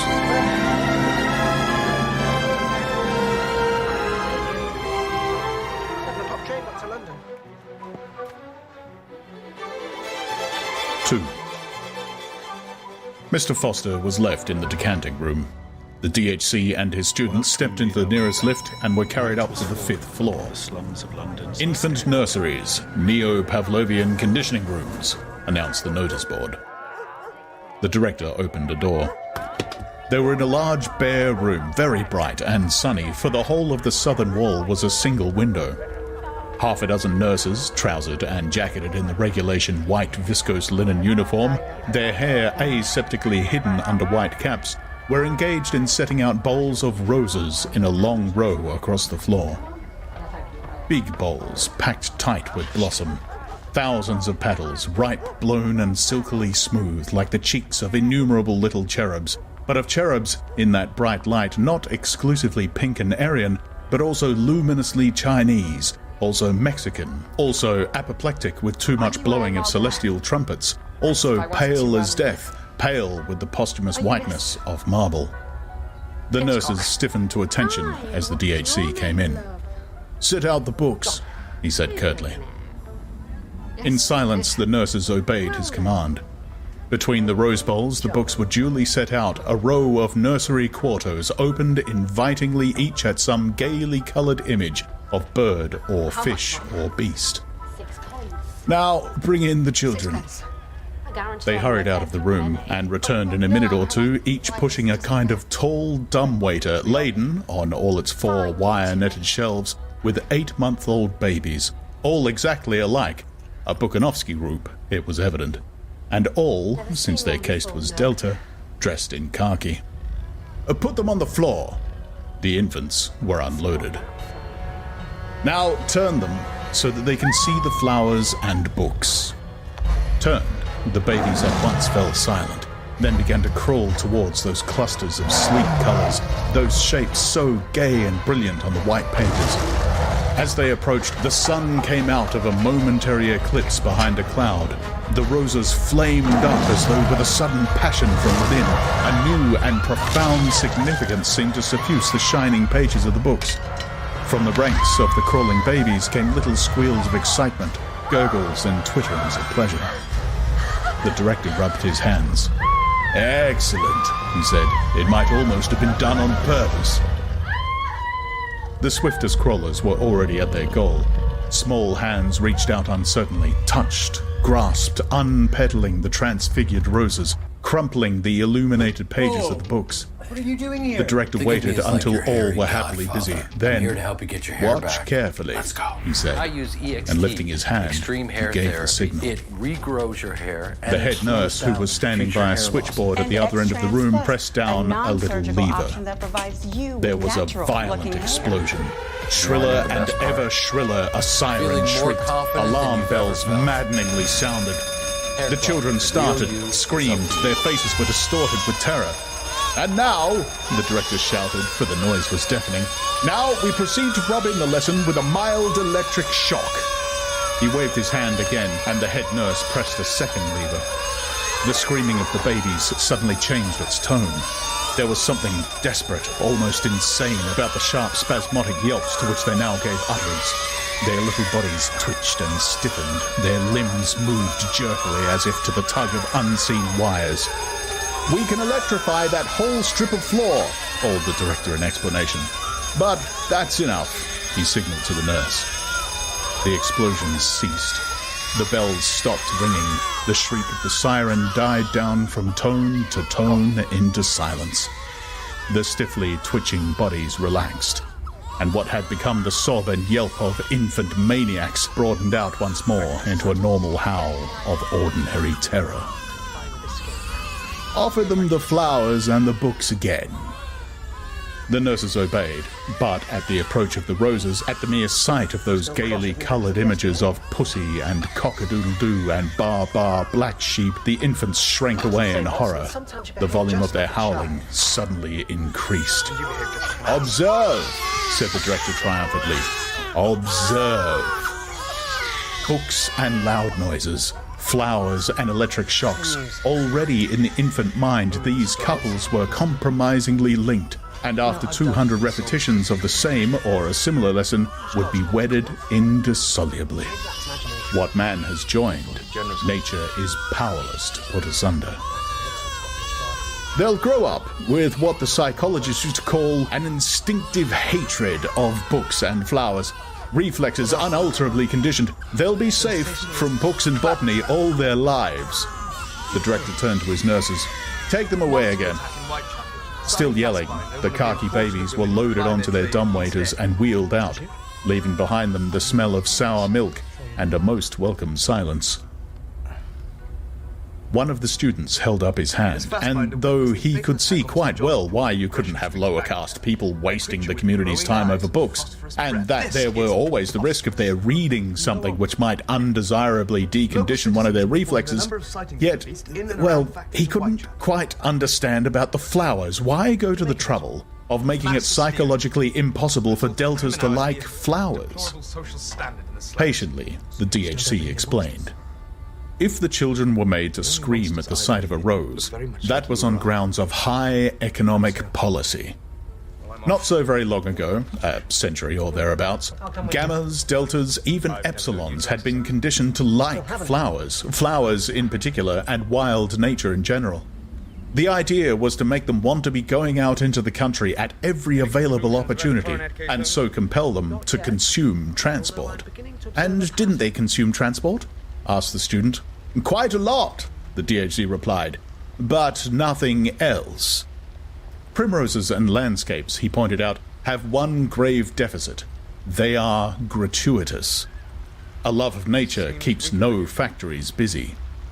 It was decided to abolish the love of nature, at any rate amongst the lower classes, to abolish the love of nature, but not the tendency to consume transport.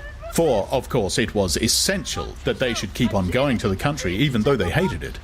The problem was to find an economically sounder reason for consuming transport than a mere affection for primroses and landscapes. It was duly found. We condition the masses to hate the country, concluded the director, but simultaneously we condition them to love all country sports.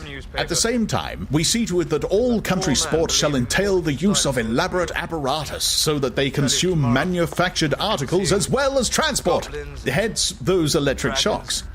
I see, said the student, and was silent, lost in admiration. There was a silence. Then, clearing his throat, once upon a time, the director began, while our Ford was still on Earth, there was a little boy called Reuben Rabinovich. Reuben was the child of Polish-speaking parents. The director interrupted himself. You know what Polish is, I suppose? A dead language, like French and German, added another student, officiously showing off his learning. And parent? Questioned the DHC.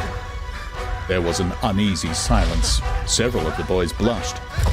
They had not yet learned to draw the significant but often very fine distinction between smut and pure science. One, at last, had the courage to raise a hand. Human beings used to be... He hesitated. The blood rushed to his cheeks.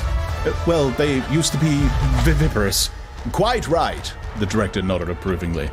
And when the babies were decanted, born, came the correction. Well, then they were...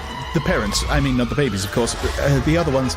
The poor boy was overwhelmed with confusion. In brief, the director summed up, the parents were the father and the mother. The smut that was really science fell with a crash into the boy's ear, avoiding silence. Mother, he repeated, loudly rubbing in the science and leaning back in his chair. These, he said gravely, are unpleasant facts, I know it, but then most historical facts are unpleasant. He returned to little Reuben, in whose room one evening by an oversight, his father and mother, crash, happened to leave the radio turned on. For you must remember that in those days of gross viviparous reproduction, children were always brought up by their parents, and not in the state conditioning centers. While the child was asleep, a broadcast program from London suddenly started to come through, and the next morning, to the astonishment of his crash, the more daring of the boys ventured to grin at one another, little Reuben woke up, repeating word for word a long lecture by that curious old writer, one of the very few whose works have been permitted to come down to us, George Bernard Shaw, who was speaking, according to a well-authenticated tradition, about his own genius. To little Reuben's wink and snigger, this lecture was, of course, perfectly incomprehensible, and, imagining that their child had suddenly gone mad, they sent for a doctor. He, fortunately, understood English, recognized the discourse as that which Shaw had broadcasted the previous evening, realized the significance of what had happened, and sent a letter to the medical press about it. The principle of sleep teaching, or hypnopedia, had been discovered. The DHC made an impressive pause. The principle had been discovered, but many, many years were to elapse before that principle was usefully applied. The case of little Reuben occurred only 23 years after our Ford's first T model was put on the market. Here, the director made a sign of the T on his stomach, and all the students reverently followed suit. And yet, furiously the students scribbled, Hypnopedia first used officially in AF 214. Why not before? 2 reasons, brackets A and brackets. These early experimenters, the DHC was saying, were on the wrong track. They thought that Hypnopedia could be made an instrument of intellectual education. A small boy, asleep on his right side, the right arm stuck out, the right hand hanging limp over the edge of the bed. Through a round grating in the side of a box, a voice speaks softly.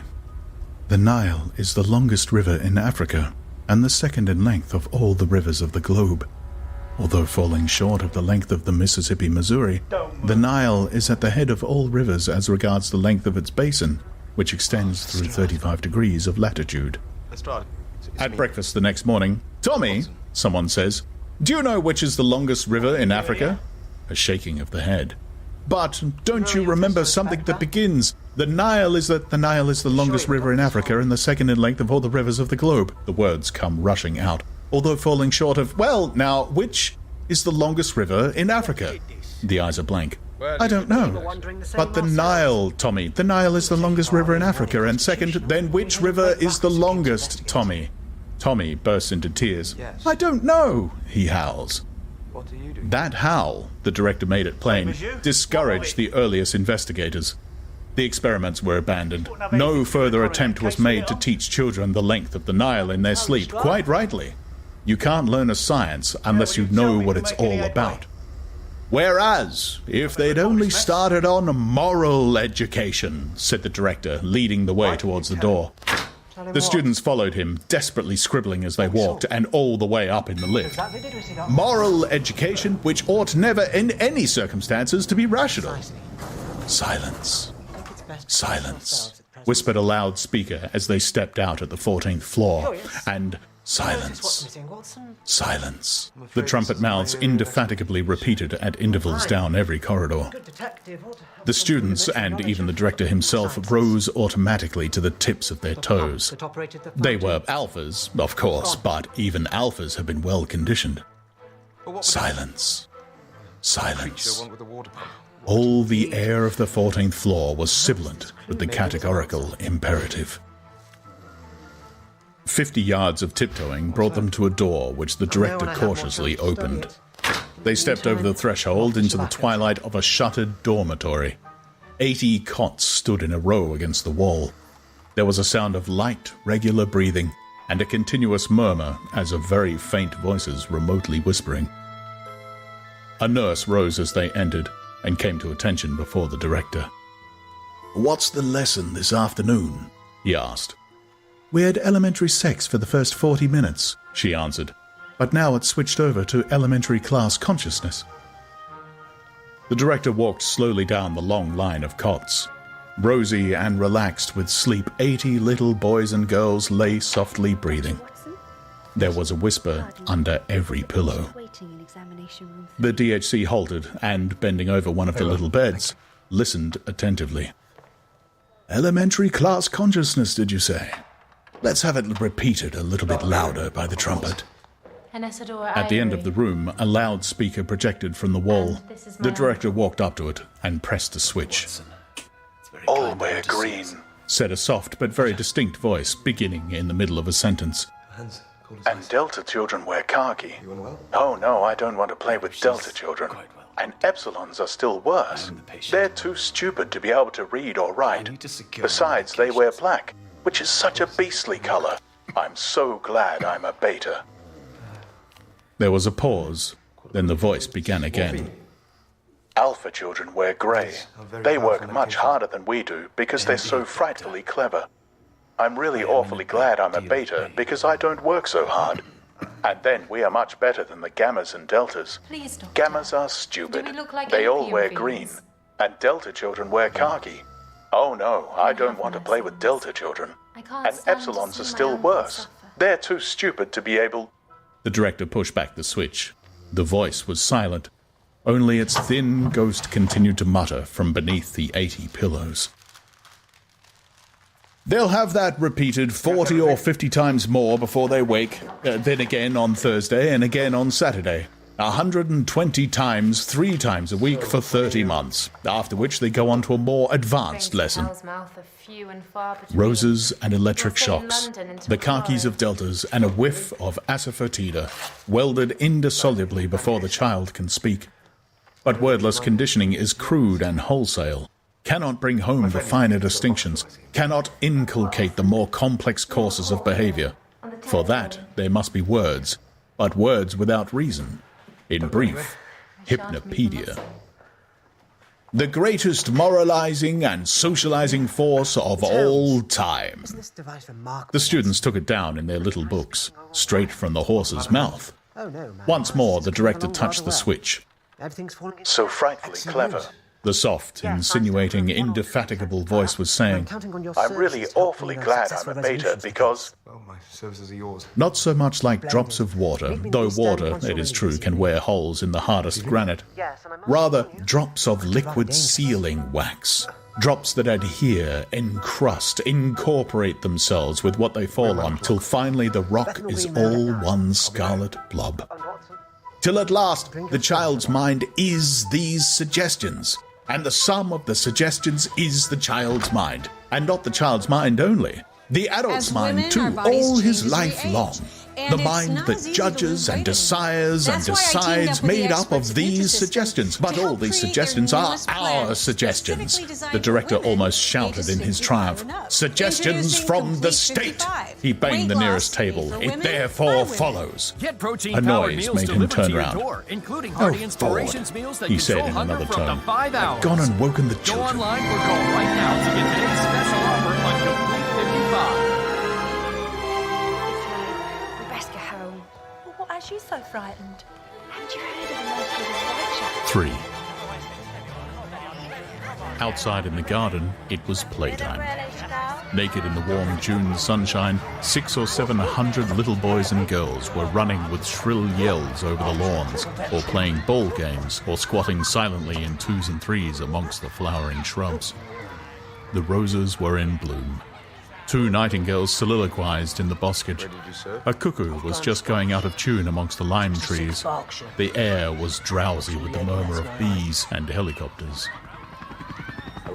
The director and his students stood for a short time watching a game of centrifugal bumble puppy. 20 children were grouped in a circle round a chrome steel tower.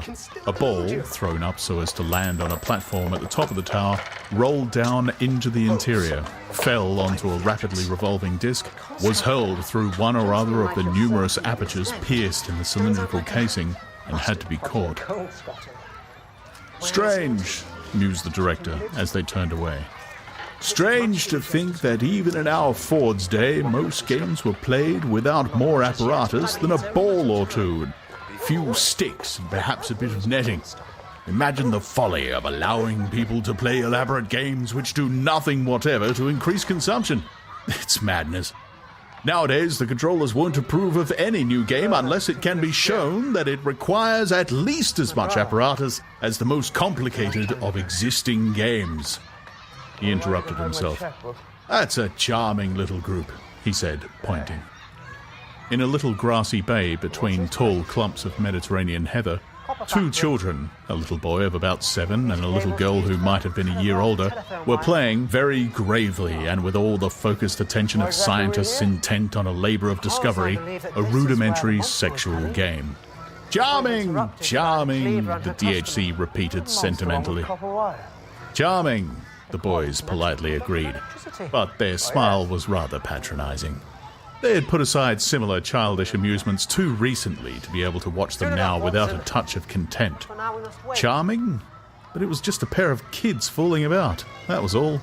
Just kids.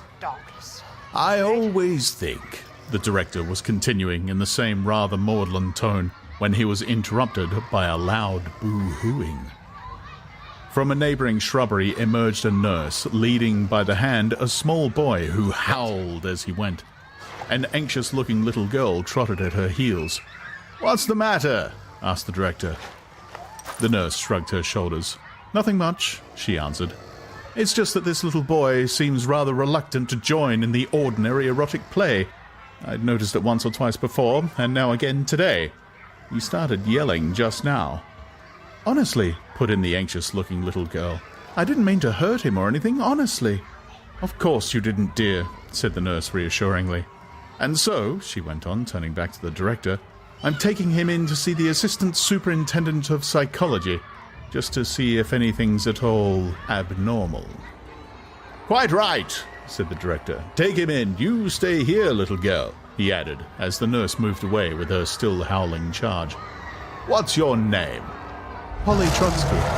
"And a very good name, too," said the director. "Run away now and see if you can find some other little boy to play with." The child scampered off into the bushes and was lost to sight. "Exquisite little creature," said the director. Then, turning to his students, "What I'm going to tell you now," he said, "may sound incredible, but then when you're not accustomed to history, most facts about the past do sound incredible."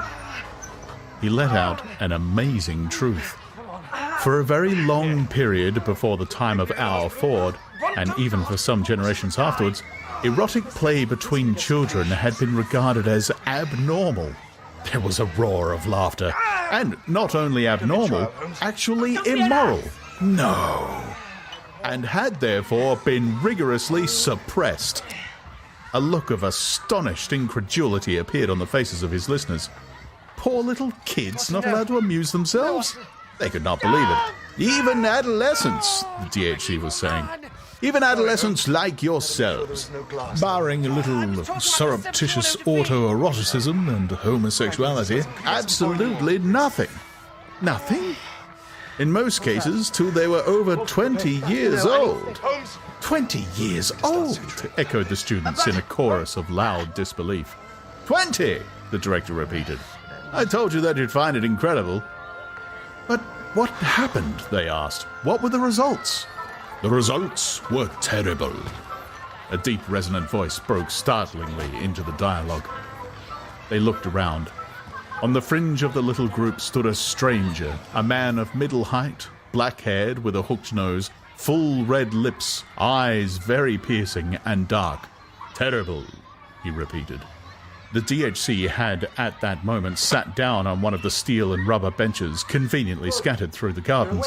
But at the sight of the stranger, he sprang to his feet and darted forward, his hand outstretched, smiling with all his teeth effusive. Controller! What an unexpected pleasure. Boys, what are you thinking of? This is the Controller. This is his Fordship, Mustafa Mond. Prepare for an eventful day. Where are we going? In the 4,000 rooms of the centre, the 4,000 electric clocks simultaneously struck 4. Discarnate voices called from the trumpet mouths. Main day shift off duty. Second day shift take over. Main day shift off. In the lift, on their way up to the changing rooms, Henry Foster and the assistant director of Predestination rather pointedly turned their backs on Bernard Marks from the Psychology Bureau, averted themselves from that unsavoury reputation. I've completed the analysis of the dinosaur skin I found yesterday. The faint hum and rattle of machinery still stirred the crimson air in the embryo store. Shifts might come and go. One lupus-coloured face give place to another. Majestically and forever the conveyors crept forward with their load of future men and women. Lenina Crown walked briskly towards the door. Lestrade, how is it you always just conveniently... His Fordship Mustafa Mond! The eyes of the saluting students almost popped out of their heads. Mustafa Mond! The resident controller for Western Europe. One of the 10 world controllers. One of the 10! And he sat down on the bench with the DHC. He was going to stay. To stay, yes, and actually talk to them. Straight from the horse's mouth. straight from the mouth of Ford himself. Two shrimp-brown children emerged from a neighboring shrubbery, stared at them for a moment with large, astonished eyes, then returned to their amusement amongst the leaves. "You all remember," said the controller in his strong, deep voice. "You all remember, I suppose, that beautiful and inspired saying of our Fords. History is bunk. History," he repeated slowly, "is bunk." He waved his hand, and it was as though, with an invisible feather whisk, he had brushed away a little dust, and the dust was Harappa, was Ur of the Chaldees, some spider webs, and they were Thebes and Babylon and Gnosis and Mycenae. Whisk, whisk, and where was Odysseus? Where was Job? Where were Jupiter and Gautama and Jesus? Whisk, and those specks of antique dirt called Athens and Rome, Jerusalem and the Middle Kingdom, all were gone. Whisk, the place where Italy had been was empty. Whisk the cathedrals, whisk, whisk. King Lear and the thoughts of Pascal, whisk, passion, whisk, requiem, whisk, symphony, whisk. What do you want from me? "Going to the Fearleys this evening, Henry?" inquired the assistant predestinator. "I heard the new one of the Alhambra is first rate. There's a love scene on a bearskin rug. They say it's marvellous. Every hair of the bear reproduced. The most amazing tactual effects." Give me a minute. "Well, that's why you're taught no history," the controller was saying. "But now the time has come." The DHC looked at him nervously. There were those strange rumors of old forbidden books hidden in a safe in the controller's study. Bibles, poetry, Ford knew what. Mustafa Mond intercepted his anxious glance, and the corners of his red lips twitched ironically. "It's all right, Director," he said in a tone of faint derision. "I won't corrupt them." The DHC was overwhelmed with confusion. All right, Those who feel themselves despised do well to look despising. The smile on Bernard Marx's face was contemptuous. Every hair on the bear, indeed. "I shall make a point of going," said Henry Foster. Mustafa Mond leaned forward, shook a finger at them. "Just try to realize it," he said, and his voice sent a strange thrill quivering along their diaphragms. "Try to realize what it was like to have a viviparous mother." That smutty word again. But none of them dreamed, this time, of smiling. "Try to imagine what living with one's family meant." They tried, but obviously without the smallest success. "And do you know what a home was?" They shook their heads. From her dim crimson cellar, Lenina Crown shot up 17 stories, turned to the right as she stepped out of the lift, walked down a long corridor, and, opening the door marked Girls' Dressing Room, plunged into a deafening chaos of arms and bosoms and underclothing. Torrents of hot water were splashing into or gurgling out of 100 baths.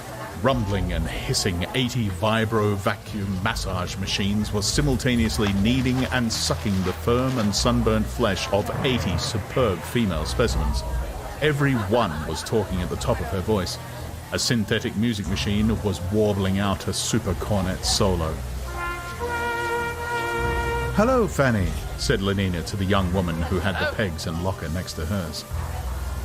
Fanny worked in the bottling rooms, and her surname was also Crown, but as the 2,000 million inhabitants of the planet had only 10,000 names between them, the coincidence was not particularly surprising. Lenina pulled at her zipper downwards on the jacket, downwards with a double-handed gesture at the two that held trousers, downwards again to loosen her undergarment. Still wearing her shoes and stockings, she walked off towards the bathrooms. Home. Home. A few small rooms stiflingly over-inhabited by a man, by a periodically teeming woman, by a rabble of boys and girls of all ages. No air, no space, an under-sterilized prison, darkness, disease, and smells. The controller's evocation was so vivid that one of the boys, more sensitive than the rest, turned pale at the mere description and was on the point of being sick. Your annual eye exam. Lenina got out of the bath, toweled herself dry, took hold of a long, flexible tube plugged into the wall, presented the nozzle to her breast as though she meant to commit suicide, pressed down the trigger. A blast of warmed air dusted her with the finest talcum powder. 8 different scents and eau de cologne were laid on in little taps over the wash basin. She turned on the third from the left, dabbed herself with a chypre, and, carrying her shoes and stockings in her hand, went out to see if one of the vibro vacuum machines were free. And home was as squalid psychically as physically. Psychically, it was a rabbit hole, a midden, hot with the frictions of tightly packed life, reeking with emotion. What suffocating intimacies, what dangerous, insane, obscene relationships between the members of the family group. Maniacally, the mother brooded over her children, brooded over them like a cat over its kittens, but a cat that could talk, a cat that could say, my baby, over and over again, my baby, and oh, at my breast, the little hands, the hunger, and that unspeakable agonizing pleasure, till at last my baby sleeps with a bubble of white milk at the corner of his mouth, my little baby sleeps. Yes, said Mustafa Mond, nodding his head. You may well shudder. What's this place? Who are you going out with tonight? Lenina asked, returning from the vibrovac like a pearl illuminated from within, pinkly glowing. Nobody. Lenina raised her eyebrows in astonishment. I've been feeling rather out of sorts lately, Fanny explained. Dr. Wells advised me to have a pregnancy substitute. But my dear, you're only 19. The first pregnancy substitute isn't compulsory till 21. I know, dear, but some people are better if they begin earlier. Dr. Wells told me that brunettes with wide pelvises, like me, ought to have their first pregnancy substitute at 17, so really I'm 2 years late, not 2 years early. She opened the door of her locker and pointed to the rows of boxes and labelled files on the upper shelf. Syrup of Corpus luteum, Lenina read the names aloud. Overridden, guaranteed fresh, not to be used after August 1st, AF 632. Mammary gland extract to be taken 3 times daily before meals with a little water. Placentin, 5 cc to be injected intravenously every 3rd day. Lenina shuddered. How I loathe intravenols, don't you? Yes, but when they do one good. Fanny was a particularly sensible girl. Is the only place in England. Our Ford, or our Freud, as for some inscrutable reason he chose to call himself whenever he spoke of psychological matters, our Freud had been the first to reveal the appalling dangers of family life. The world was full of fathers, was therefore full of misery. Full of mothers, therefore, of every kind of perversion from sadism to chastity. Full of brothers, sisters, uncles, aunts, full of madness and suicide. And yet, among the savages of Samoa, in certain islands off the coast of New Guinea, the tropical sunshine lay like warm honey on the naked bodies of the children tumbling promiscuously amongst the hibiscus blossoms. Home was in any one of 20 palm-thatched houses. In the Trobriand's conception was the work of ancestral ghosts. Nobody had ever heard of a father. Extremes, said the controller, meet. For the good reason that they were made to meet. Dr. Wells says that a 3-month pregnancy substitute now will make all the difference to my health for the next 3 or 4 years. Well, I hope he's right, said Lenina. But Fanny, do you really mean to say that for the next 3 months you're not supposed to... Oh, no, dear, only for a week or 2, that's all. I shall spend the evening at the club playing musical bridge. I suppose you're going out? Lenina nodded. Who with? Henry Foster. Again? Fanny's kind, rather moon-like face took on an incongruous expression of pained and disapproving astonishment. Do you mean to tell me you're still going out with Henry Foster?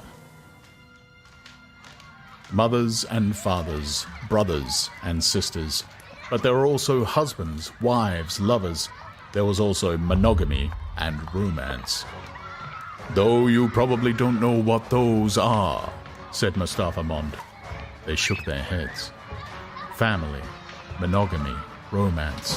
everywhere exclusiveness, a narrow channeling of impulse and energy. But everyone belongs to everyone else, he concluded, citing the hypnopedic proverb. The students nodded, emphatically agreeing with a statement which upwards of 62,000 repetitions in the dark had made them accept, not merely as true, but as axiomatic, self-evident, utterly indisputable. But after all, Lenina was protesting, it's only about 4 months now since I've been having Henry. Only 4 months, I like that. And what's more, Fanny went on, pointing an accusing finger, there's been nobody else except Henry all that time, has there? Lenina blushed scarlet, but her eyes, the tone of her voice, remained defiant. No, there hasn't been anyone else, she answered almost truculently. And I jolly well don't see why there should have been. Oh, she jolly well doesn't see why there should have been, Fanny repeated, as though to an invisible listener behind Lenina's left shoulder. Then, with a sudden change of tone, but seriously, she said, I really do think you ought to be careful. It's such horribly bad form to go on and on like this with one man. At 40 or 35 it wouldn't be so bad, but at your age, Lenina, no, it really won't do. And you know how strongly the DHC objects to anything intense or long-drawn. 4 months of Henry Foster without having another man, why, he'd be furious if he knew. Think of water under pressure in a pipe. They thought of it. I pierced it once, said the controller. What a jet! He pierced it 20 times. There were 20 piddling little fountains. My baby, mother. The madness is infectious. My love, my one and only, precious, precious. Mother, monogamy, romance, high spurts the fountain, fierce and foamy the wild jet. The urge has but a single outlet. My love, my baby. No wonder these poor pre-moderns were mad and wicked and miserable. Their world didn't allow them to take things easily, didn't allow them to be sane, virtuous, happy. What with mothers and lovers? What with the prohibitions they were not conditioned to obey? What with the temptations and the lonely remorses? What with all the diseases and the endless isolating pain? What with the uncertainties and the poverty they were forced to feel strongly? And feeling strongly, and strongly what's more, in solitude, in hopeless, individual isolation, how could they be stable? Of course there's no need to give him up. Have somebody else from time to time, that's all. He has other girls, doesn't he? Lenina admitted it. Of course he does. Trust Henry Foster to be the perfect gentleman, always correct. And then there's the director to think of. You know what a stickler. Nodding. He patted me on the behind this afternoon, said Lenina. There, you see? Fanny was triumphant. That shows what he stands for. The strictest conventionality. Stability, said the controller. Stability. No civilization without social stability. No social stability without individual stability. His voice was a trumpet. Listening, it felt larger, warmer. The machine turns and must keep on turning forever. It is death if it stands still. 1,000 millions scrabbled the crust of the earth. The wheels began to turn. In 150 years, there were 2,000 millions. Stop all the wheels. In 150 weeks, there are once more only 1,000 millions. 1,000 men and women have starved to death. Wheels must turn steadily, but cannot turn untended. There must be men to tend them. Men as steady as the wheels upon their axles, sane men, obedient men, stable in contentment. Crying, my baby, my mother, my only love, groaning, my sin, my terrible God, screaming with pain, with fever, bemoaning old age and poverty. How can they tend the wheels? And if they cannot tend the wheels, the corpses of 1,000 men and women would be hard to bury or burn. And after all, Fanny's tone was coaxing, It's not as though there were anything painful or disagreeable about having one or two men besides Henry. And seeing that, you ought to be a little more promiscuous. Stability, insisted the controller. Stability, the primal and the ultimate need. Stability. Hence all this. With a wave of his hand, he indicated the gardens, the huge building of the conditioning center, the naked children furtive in the undergrowth or running across the lawns. Fascinating. Lenina shook her head. Somehow, she mused, I hadn't been feeling very keen on promiscuity lately. There are times when one doesn't. Yes, Doctor. Haven't you found that too, Fanny? Oh, and I should thank Fanny you nodded heartily her sympathy and for all your understanding. assistance. But one's got to make the effort, she said sententiously. One's got to play the game. After all, everyone belongs to everyone else. Yes, everyone belongs to everyone else, Lenina repeated slowly, and sighing was silent for a moment. Then, taking Fanny's hand, gave it a little squeeze. You're quite right, Fanny. As usual. I'll make the effort. Impulse, arrested, spills over. And the flood is feeling. The flood is passion. The flood is even madness. It depends on the force of the current, the height and strength of the barrier. The unchecked stream flows smoothly down its appointed channels into a calm well-being.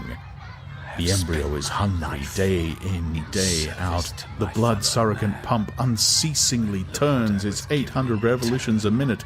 The decanted infant howls at once. A nurse appears with a bottle of external secretion.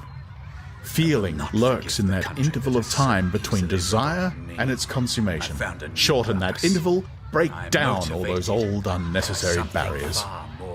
Fortunate boys, said the controller. No pains have been spared to make your lives emotionally easy, to preserve you, so far as that is possible, from having emotions at all. Ford's in his flivver, murmured the DHC. All's well with the world. For 6 whole years. Lenina Crown, said Henry Foster, echoing the assistant predestinator's question as he zipped up his trousers. Oh, she's a splendid girl, wonderfully pneumatic. I'm surprised you haven't had her. I can't think how it is I haven't, said the assistant predestinator. I certainly will, at the first opportunity. Imagine my surprise. From his place on the opposite side of the changing room aisle, Bernard Marks overheard what they were saying and turned pale. Had instead ricocheted off a door. And to tell the truth, said Lenina, I'm beginning to get just a tiny bit bored with nothing but Henry every day. She pulled on her left stocking. Do you know Bernard Marks? She asked in a tone whose excessive casualness was evidently forced. Fanny looked startled. You don't mean to say... Why not? Bernard's an Alpha Plus.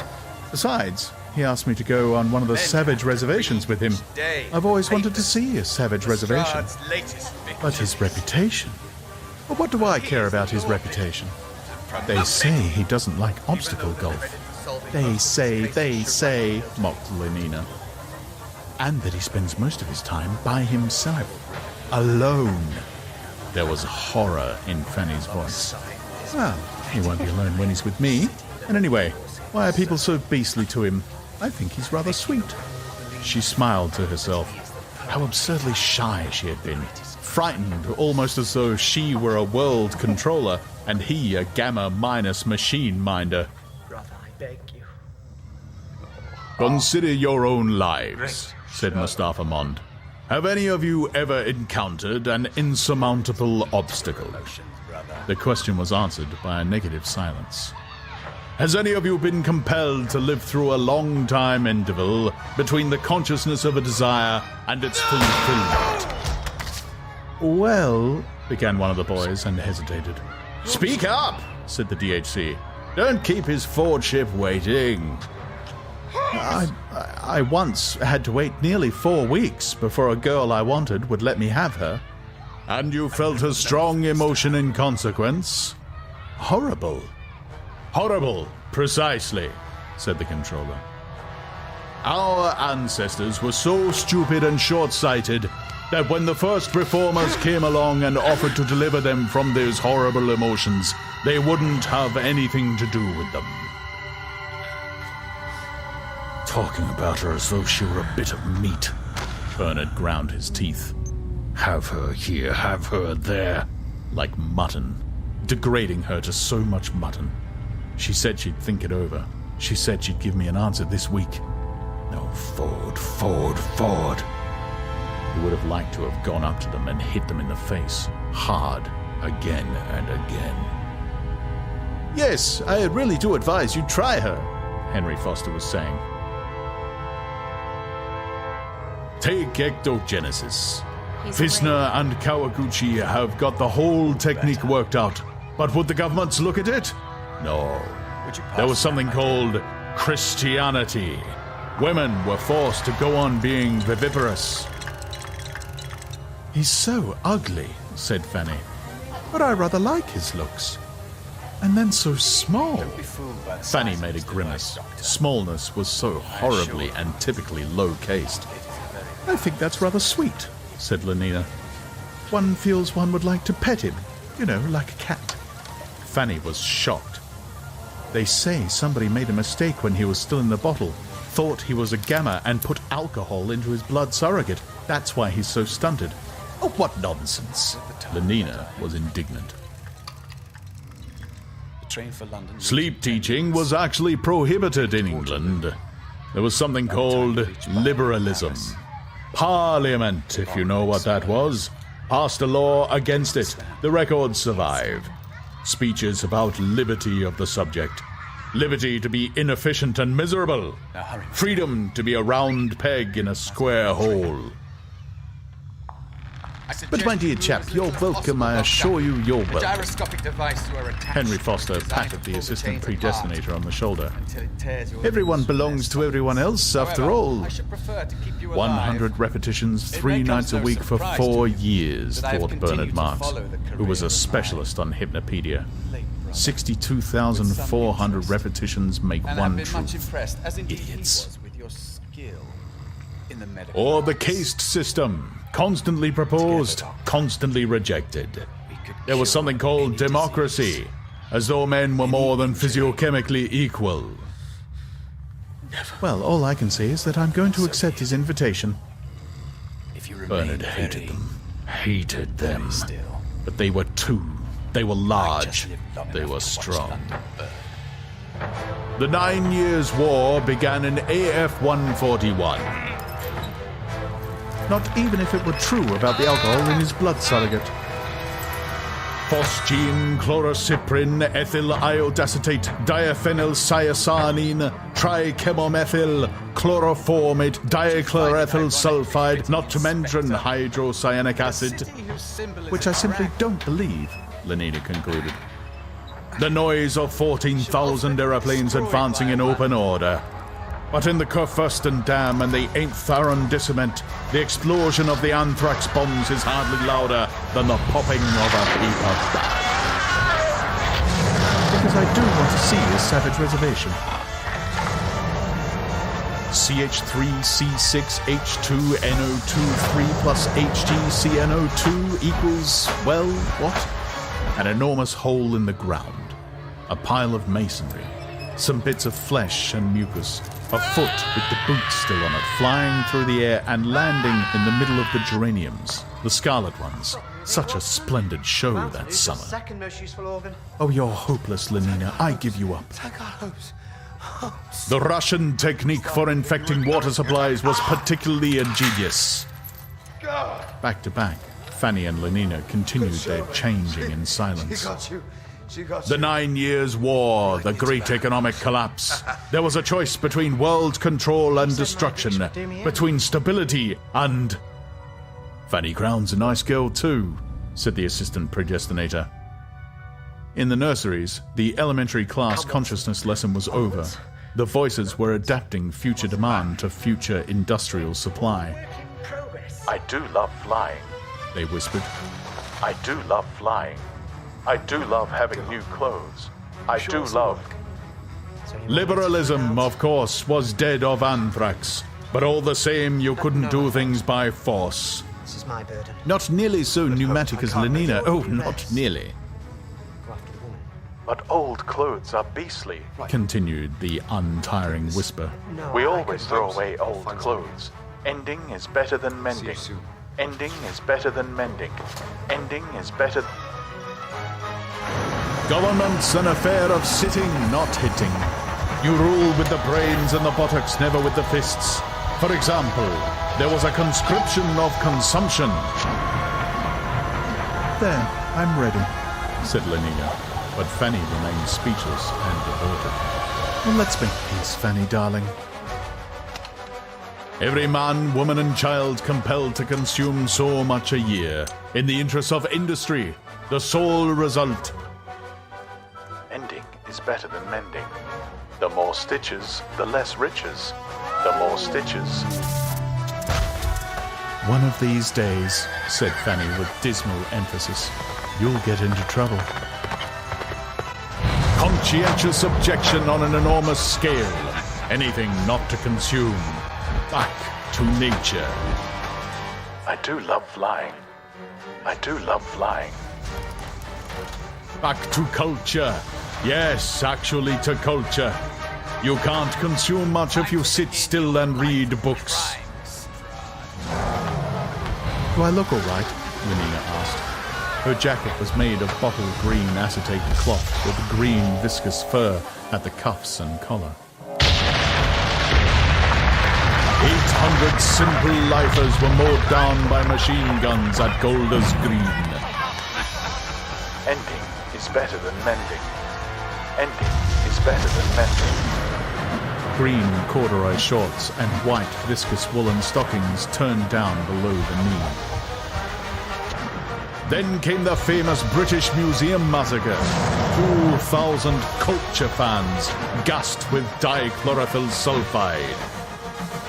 A green and white jockey cap shaded Lenina's eyes. Her shoes were bright green and highly polished. In the end, said Mustafa Mond, the controllers realized that force was no good. The slower but infinitely surer methods of ectogenesis, neo-Pavlovian conditioning, and hypnopedia. And round her waist she wore a silver-mounted green Morocco surrogate cartridge belt, bulging, for Lenina was not a Freemason, with the regulations applied by contraceptives. The discoveries of Fitzner and Kawaguchi were at last being used of, an intensive propaganda against viviparous reproduction. Perfect, cried Fanny enthusiastically. She could never resist Lenina's charm for long. And what a perfectly sweet Malthusian belt! Accompanied by a campaign against the past, by the closing of museums, the blowing up of historical monuments, luckily most of them had already been destroyed during the 9 Years' War, by the suppression of all books published before AF 150. I simply must get one like it, said Fanny. There were some things called the pyramids, for example. My old black patent bandolier. And a man called Shakespeare. You've never heard of them, of course. It's an absolute disgrace, that bandolier of mine. Such are the advantages of a really scientific education. The more stitches, the less riches. The more stitches, the less. The introduction of our Ford's first T model. I've had it nearly 3 months. Chosen as the opening date of the new era. Ending is better than mending. Ending is better. There was a thing, as I've said before, called Christianity. Ending is better than mending. The ethics and philosophy of underconsumption. I love new clothes. I love new clothes. I love. So essential when there was underproduction, but in an age of machines and the fixation of nitrogen, positively a crime against society. Henry Foster gave it me. All crosses had their tops cut and became T's. There was also a thing called God. It's real Morocco surrogate. We have the world state now, and Ford's Day celebrations, and community sings, and solidarity services. Ford, how I hate them, Bernard Marx was thinking. There was a thing called heaven, but all the same they used to drink enormous quantities of alcohol. Like meat, like so much meat. There was a thing called the soul, and a thing called immortality. Do ask Henry where he got it. But they used to take morphia and cocaine. Mom, it's not safe out here. What makes it worse, she thinks of herself as meat. Mom, didn't you hear me? 2,000 pharmacologists and biochemists were subsidized in AP 178. He does look glum, said the assistant predestinator, pointing at Bernard Marx. 6 years later, it was being produced commercially. The perfect drug. Let's bite him. Euphoric, narcotic, pleasantly hallucinant. Glum, Marx, glum. The clap on the shoulder made him start and look up. It was that brute Henry Foster. What you need is a gram of soma. All the advantages of Christianity and alcohol, none of their defects. Ford would like to kill them all. But all he did was to say, no, thank you, and fend off the preferred tube of tablets.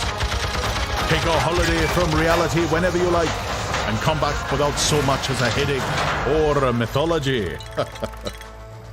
Take it, insisted Henry Foster. Take it. Stability was practically assured. 1 cubic centimeter cures 10 gloomy sentiments, said the assistant predestinator, citing a piece of homely hypnopedic wisdom. It only remained to conquer old age. Damn you, shouted Bernard Marx. Hoity-toity. Gonadal hormones, transfusion of young blood, magnesium salts. And do remember that a gram is better than a dam. They went out laughing. All the physiological stigmata of old age have been abolished, and along with them, of course. Don't forget to ask him about that Malthusian belt, said Fanny. Along with them, all the old man's mental peculiarities. Characters remain constant throughout a whole lifetime. 2 rounds of obstacle golf to get through before dark. I must fly. Work, play at 67, our powers and tastes are what they were at 17. Old men in the bad old days used to renounce, retire, take to religion, spend their time reading, thinking. Idiots. Swine! Bernard Marx was saying to himself as he walked down the corridor to the lift. Now, such is progress. The old men work. The old men copulate. The old men have no time, no leisure from pleasure. Not a moment to sit down and think. Or if ever by some unlucky chance such a crevice of time should yawn in the solid substance of their distractions, there is always soma. Delicious soma. Half a gram for a half holiday. A gram for a weekend. 2 grams for a trip to the gorgeous east. 3 for a dark eternity on the moon. Returning, whence they find themselves on the other side of the crevice. Safe on solid ground of daily labour and distraction, scampering from feely to feely, from girl to pneumatic girl, from electromatic golf course to go away, little girl, shouted the OC angrily. Go away, little boy. Can't you see that his fortship's busy? Go and do your erotic play somewhere else. Suffer, little children, said the controller. Slowly, majestically, with a faint humming of machinery, the conveyors moved forward 33 centimeters an hour. In the red darkness glinted innumerable rubies.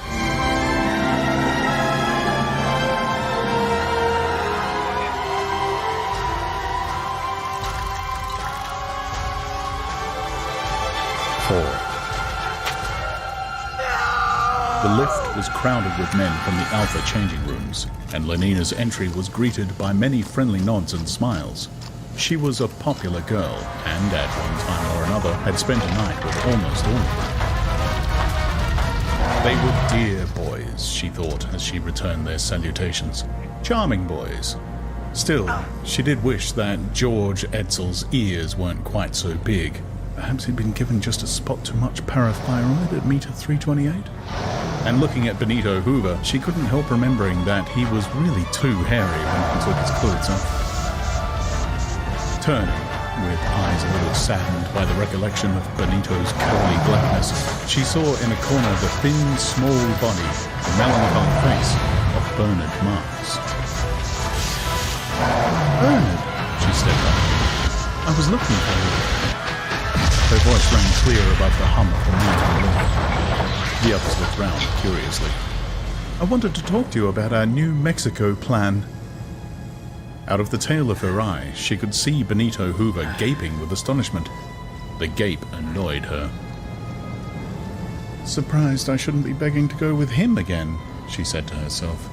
Then aloud, and more warmly than ever, I'd simply love to come with you for a week in July, she went on. Anyhow, she was publicly proving her unfaithfulness to Henry. Fanny ought to be pleased, even though it was Bernard. That is, Lenina gave him her most deliciously significant smile, if you still want to have me. Bernard's pale face flushed. What on earth for? She wondered, astonished, but at the same time touched by this strange tribute to her power.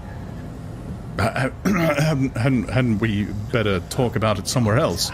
He stammered, looking horribly uncomfortable. As though I'd been saying something shocking, thought Lenina. He couldn't look more upset if I'd made a dirty joke, asked him who his mother was or something like that. I mean, with all these people about. He was choked with confusion. Lenina's laugh was frank and wholly unmalicious. How funny you are, she said, and she quite genuinely did think him funny. You'll give me at least a week's warning, won't you? She went on in another tone. I suppose we take the Blue Pacific rocket? Does it start from the Charing T Tower, or is it from Hampstead? Before Bernard could answer, the lift came to a standstill. Rolf, called a creaking voice. The liftman was a small simian creature dressed in the dark black tunic of an Epsilon Minus semi-moron. Rolf. He flung open the gates. The warm glory of afternoon sunlight made him start and blink his eyes. Oh, Rolf, he repeated in a voice of rapture. He was as though suddenly and joyfully awakened from a dark, annihilating stupor. Rolf! He smiled up with a kind of doggily expectant adoration into the faces of his passengers. Talking and laughing together, they stepped out into the light. The liftman looked after them. Rolf? He said once more, questioningly. Then a bell rang, and from the ceiling of the lift a loudspeaker began very softly and yet very imperiously to issue its commands. Go down, it said.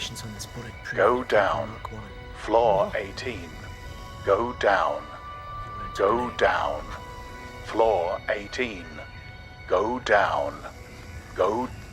The liftman slammed the gates, touched a button, and instantly dropped back into the droning twilight of the well, the twilight of his own habitual stupor.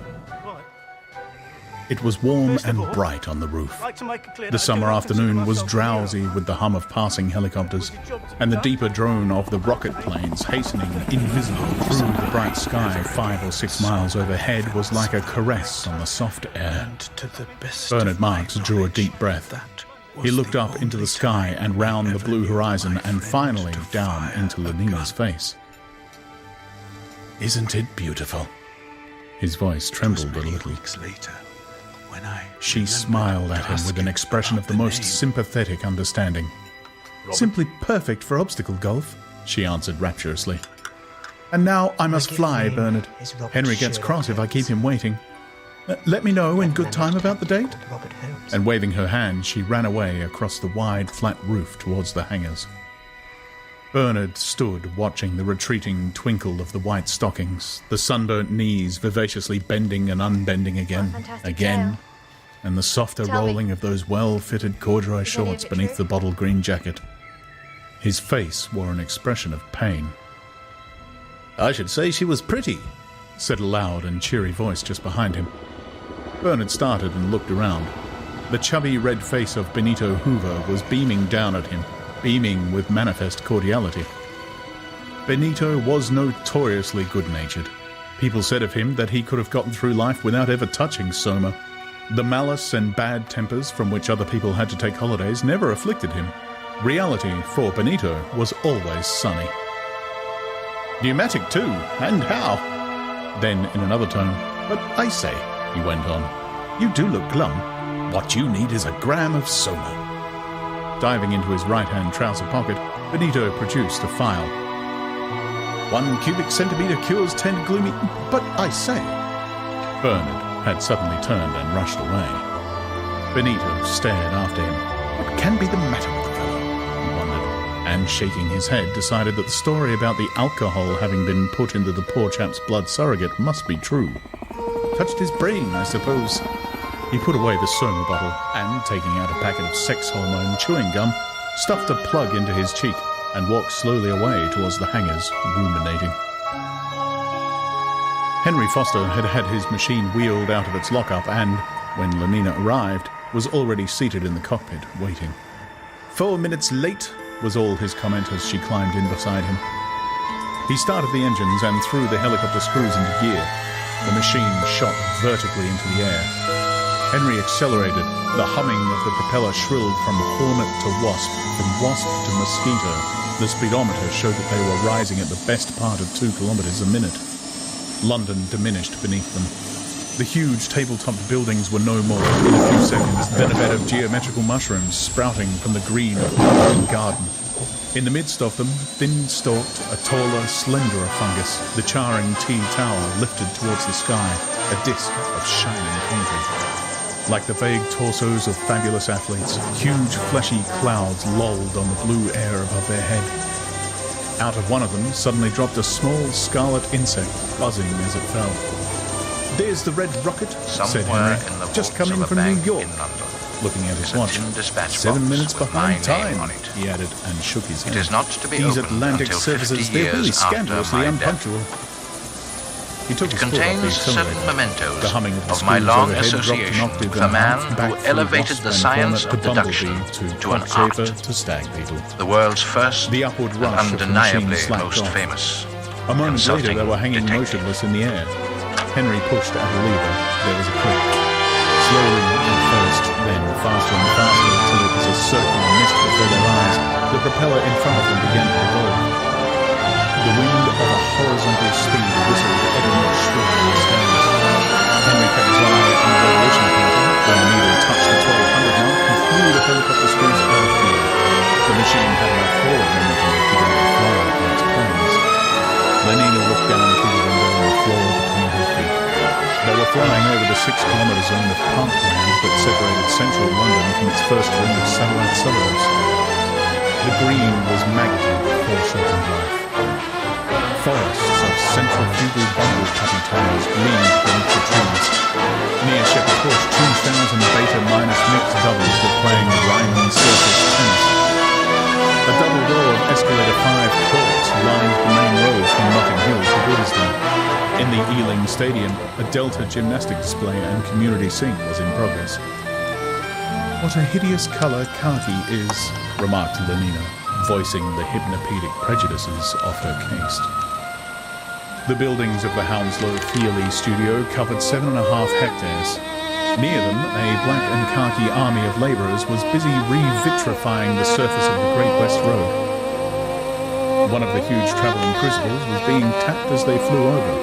The molten stone poured out in a stream of dazzling incandescence across the road.